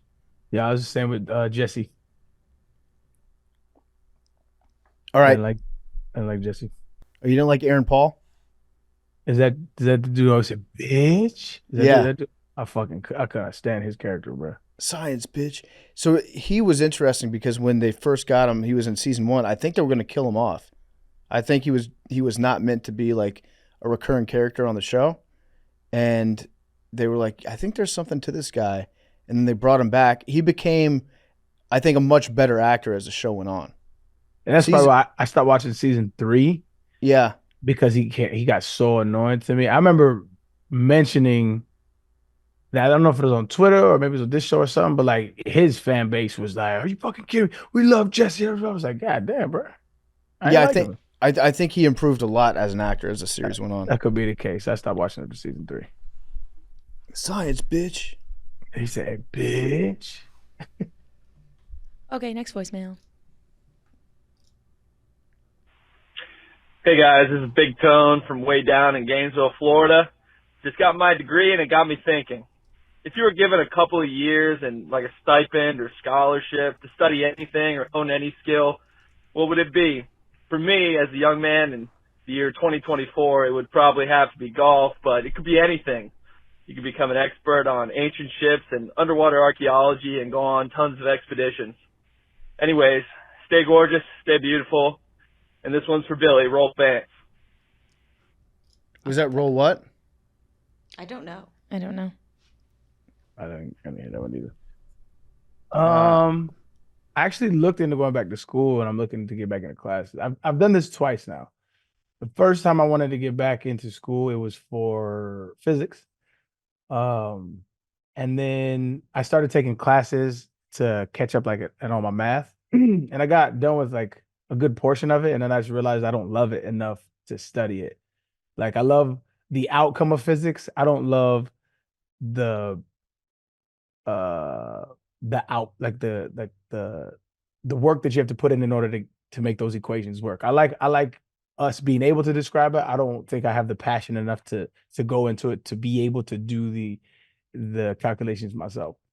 Um but I think the second time and this is current, I'm looking to get back into school for, I think it's going to be political science. And so I mhm. started the groundwork for that very slowly, but I started the groundwork for that. That'd be interesting. Yeah. The one thing that sprung to mind was marine biology.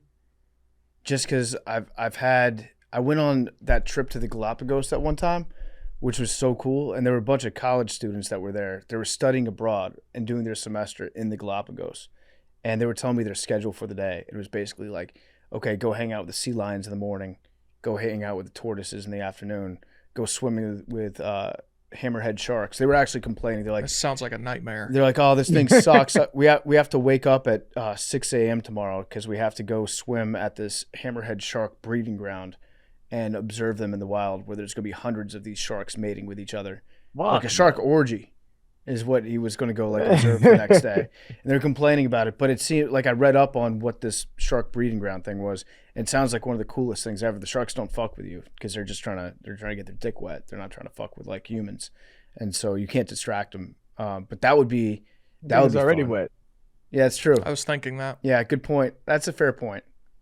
I gotta trying to get it dry. No, just trying to keep it wet. You should try to keep it wet. Yeah, Yeah. wetter.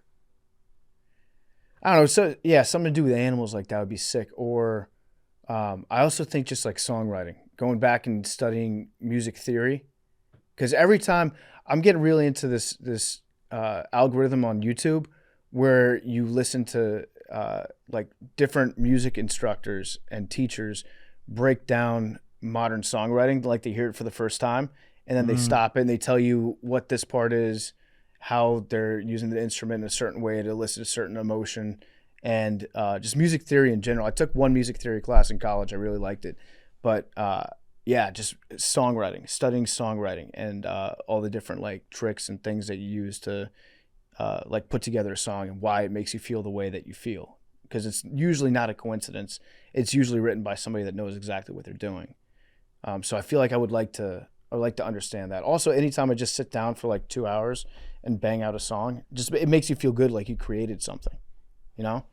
I have like, so I had that too, and so like I take some piano classes every now and then, but there's a certain part where, I could be alone in this, but my homeboy expressed this to me one time because he went to school for music, right? And so like he's kind of what he's kind of like took my music to like a different level as far as like structure, and he got me to understand chords and all these things in a way deeper level.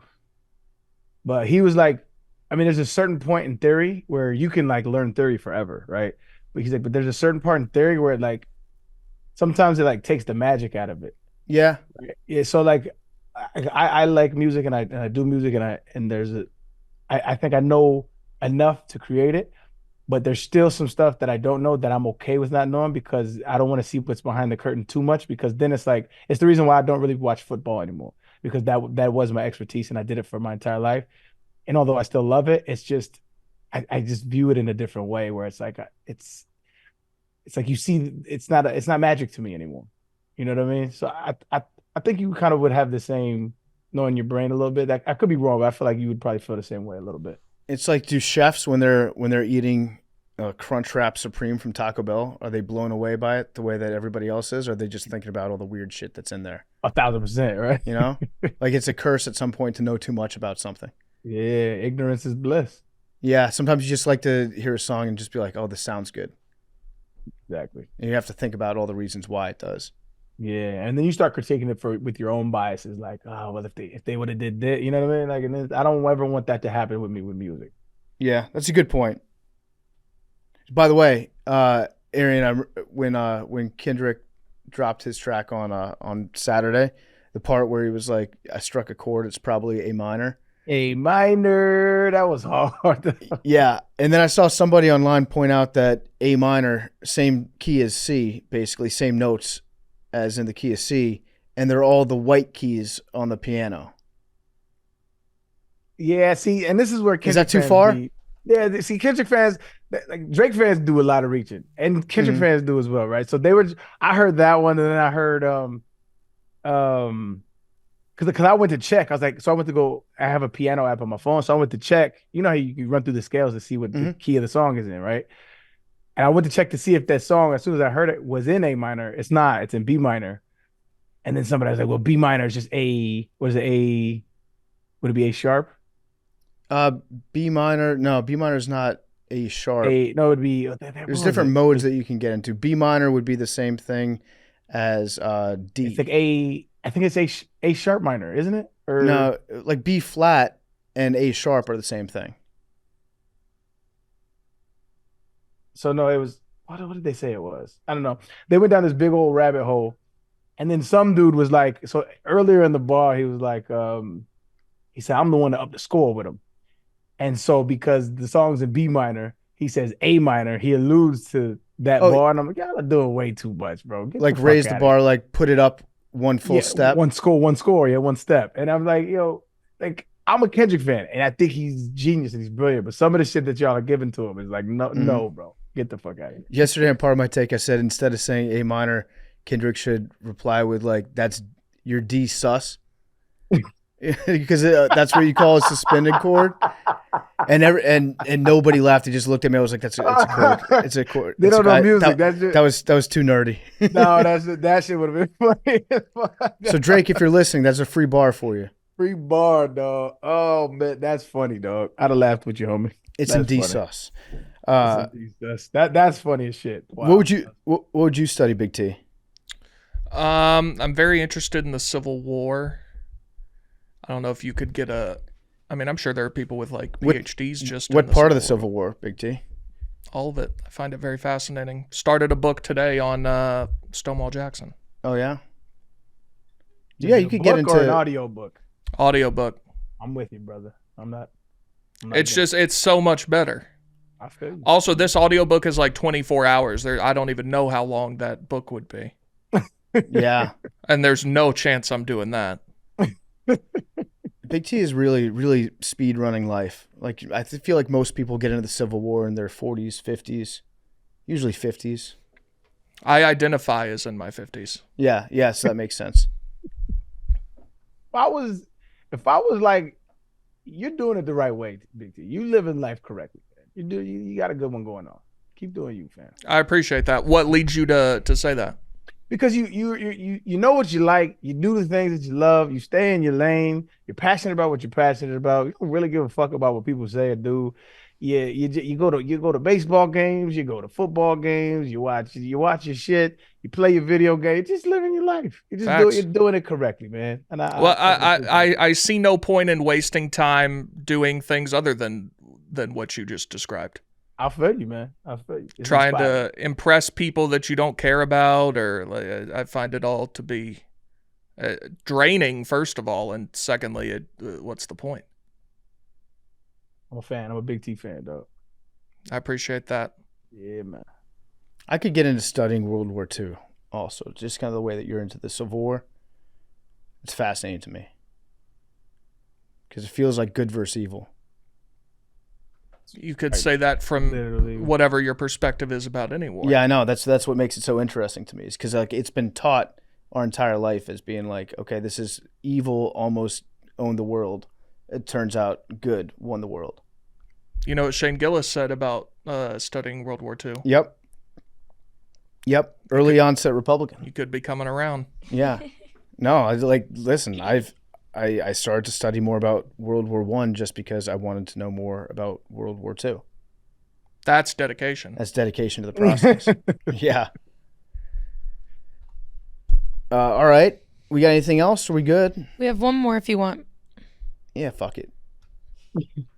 Also, you guys talking about this Drake and Kendrick lyrics sound awfully similar to another group of people that like to analyze lyrics, but I won't say anything.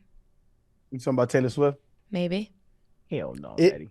No, it is like the same thing. It No, is. it's not. It's just using your imagination. This is how Never once. She wrote a diss track on her latest album. I will lay. this is how Yeah, but adults. she We either jacked talk swag. about sports hypotheticals, or we get into like the lore of music lyrics. This is how we use our imagination. I don't I think agree it's a with bad that. thing. I just think Yeah. that I'm happy that you guys are doing that. No, you guys are psychos. We're not. But did you see the second bar from Kendrick? Yeah. Do you know what you were talking about sports hypotheticals, my favorite game in the world is? So I'm in this Tennessee group chat with a bunch of people, and like once a week someone will come up with, so like right now the baseball team's #1 in the country. So it's like, for baseball to win the national title, what's the minimum record you would accept in football? The trade-off. And seeing like what people's answers are, I'm addicted to that game. What's your answer? I would accept baseball. It's lower than basketball. I would accept a 8-4 season for a baseball national championship. Wow, that's you're digging your heels in. Basketball, I would go pretty low. Yeah. Really? Basketball, I'd go 6 for sure, and potentially lower. 6 wins. Yeah. And I would have considered What about back to back? Would you go? back-to-back in basketball. Yeah, you go. You beat Vandy, and that's your only win. For back-to-back basketball Yeah. titles, and you go 1-11 with the win over Vandy. 2 years in a row. I would go 3 and because then you're losing to an FCS team twice. I'd go 3. Vandy in the FCS and like Ohio or whoever else you play. Okay. 3 and 9. I'd go 3 and 9 for back-to-back. Yeah, that's fair. But like I'm addicted to doing that. I was saying that with Alabama this year, and there's a lot of diehard Alabama basketball supporters. How about that were this? A three-peat in basketball, but you don't beat Vandy in football for the next 5 years. Yeah, I mean 3 titles in a row. You're a dynasty. Mhm. Yeah. Yeah, I mean, how recently did Vandy won like 3 out of 5 not that long ago? So All right. I think next it was 10 3 out years. of 5 or something. No win against Vandy next 10 years. 10 is really, really tough. That's a lot. That's a lot. And every loss to Vanderbilt is like 3 regular losses. Yeah. Like if feel you that. were like next year, you can lose to Vandy or Oklahoma, South Carolina, and NC State. It'd be tough. I'd probably pick Vandy, but it'd be a hard decision. You reminded me. I hit Will Compton on Twitter the other day. I'm thinking about going to a Nebraska game this year. Oh yeah. Yeah, when I was growing up, Nebraska was my favorite team, and so I've always wanted to go to a Cornhusker. I grew up on like Tommy Frazier. Why? Oh yeah, I guess just because. Yeah, I Did grew they up on Tommy recruit you at Frazier. all? I'm all great. Nah, they didn't send me. I would have went there in a heartbeat. They didn't Really? send me, I don't even think they sent me a letter. Nuh-uh. Huh. Who were their running backs while you were in college? Was it anybody good? I mean, I don't think anybody that I couldn't have played with. I would have definitely went there. If them or Michigan would have offered me, I'd have went in a heartbeat. So Michigan did they have Mike Hart at the time? Yeah, it was Mike Hart. And there was somebody else. I forget. He his was name, like their though. main guy though. Yeah, he like 4 years, and he had like all kind of carries. We had definitely would have went, man. All right, voicemail. Hey guys, I'm Nate from Indiana. The talk about Nashville throwing catfish onto the ice had me wondering, what is your favorite tradition in sports? As a Flyers fan, mine has got to be throwing memorial bracelets for the former beloved owner onto the ice during a loss. Thanks, guys. Stay beautiful. That's an I have not heard of that one. What is it? What did he say? They throw memorial bracelets for the former owner onto the ice after a loss. I don't know if they do that to roast him or if they do that Yeah, I don't know. like he would have loved this loss. Yeah, I'll have to look into that more. I'm not familiar with that one. Mine's easy. What? Running Cigar? through the tee. Running through the tee? It's When I was at the game against South Carolina last year, and it was a night game, they're wearing the black uniforms and they ran through the tee with like the fireworks circling the stadium. I did not cry. Do not print that I cried, but I could feel a tear like welling up, and I was like, damn, I fucking love this shit. Like, it's so cool. Yeah. Oh, with Yeah. that, man. Have you ever ran through the tee? No. They don't just let any Tom, Dick, and Harry do that. I mean, you kind of known in the program my goal, and I think we're getting there, and especially I think we're getting there. My goal is to become well-known enough in the Tennessee community that one time I can paint a square of the checkerboard like the day before a game. That's my goal. I think we can do that. I think it's certainly attainable. Yeah, it's not an unrealistic ask. I'm not asking for a ton. Because you'll do a good job. Well, they have it's hard to fuck up. Yeah, but you will put so much care into that. I would be, yeah, absolutely. Yeah. That's my goal, though. That's the thing I would love to do. That's a good one.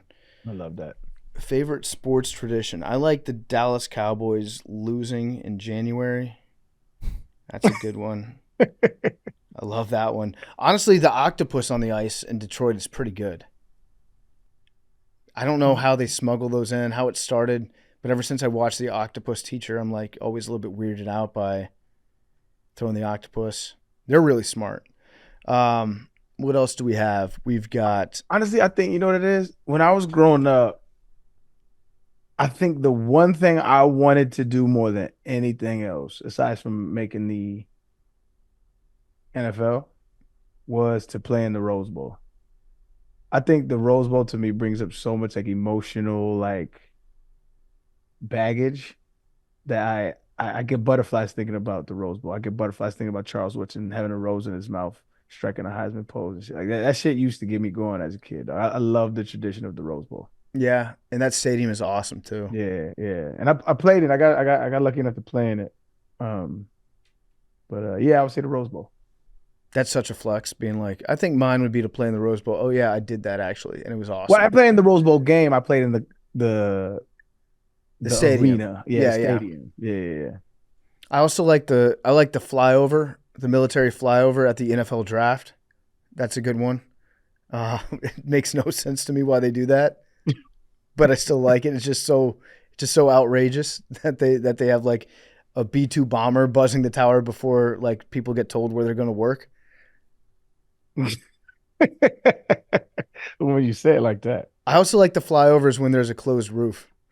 Those are always good. Like the last couple Super Bowls that they've done it in a dome, and then you get the flyover that nobody inside the stadium knows even happens. Top Gun vibes. Yeah. 7th inning stretch at Wrigley Field. That's a good one too. I love Go Cubs Go.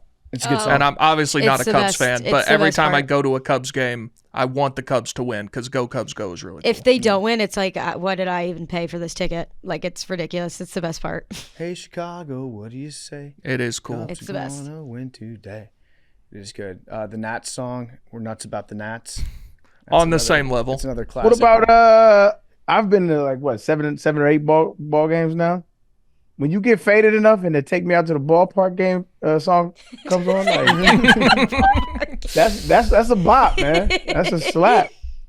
And at the Cubs, a new person sings it every time. Like Word. a special guest. There's Maybe just- you could do that. Yeah. Oh, they had, I was at a game a couple weeks ago. It was the UIC basketball coach. Arian could for sure do Yeah, it. it's always like the most random people. There's too many good traditions in sports. So many. I like the running of the Gumps too. Are you familiar?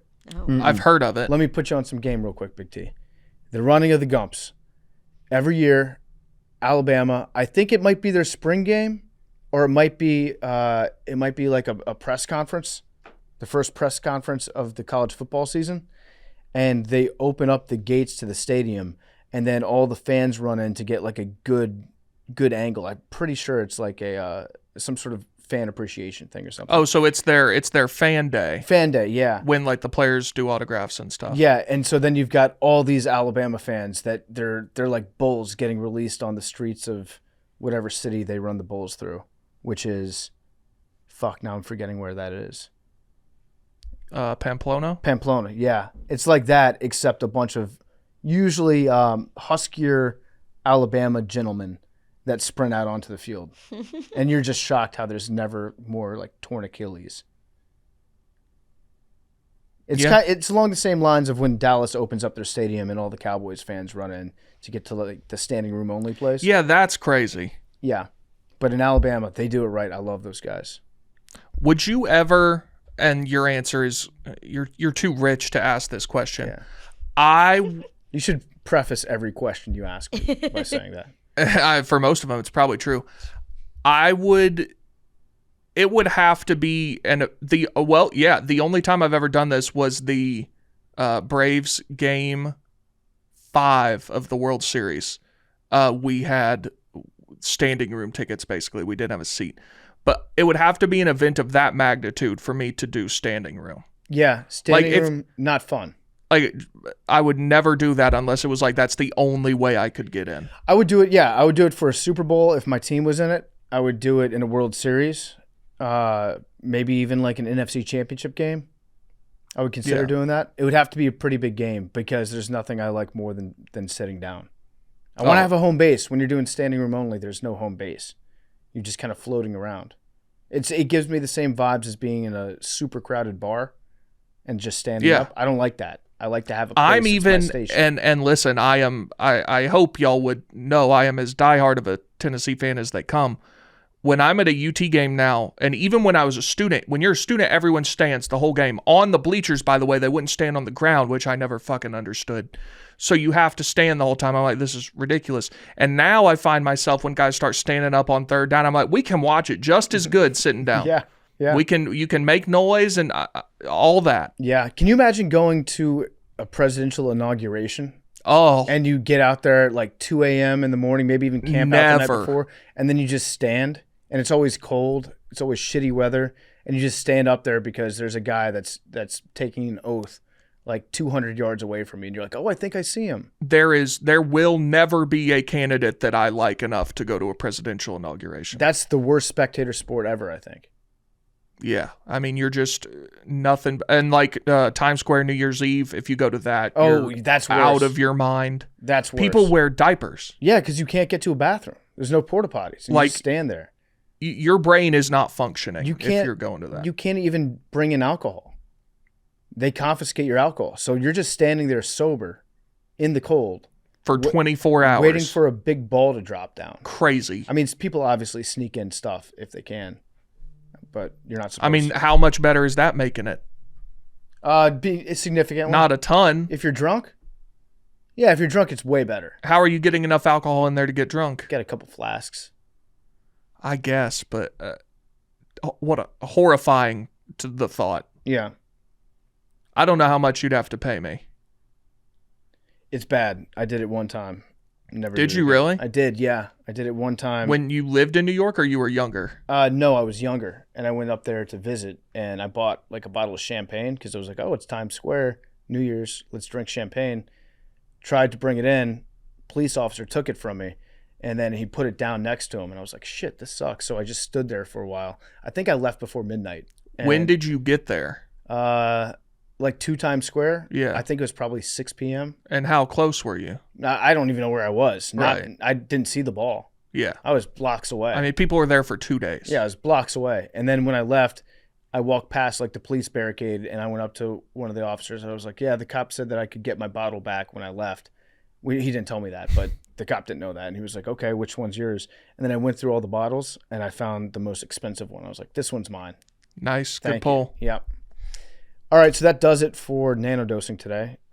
Accidentally long episode. We had a lot to talk about. All right, we'll see you guys then. Love you guys. Peace.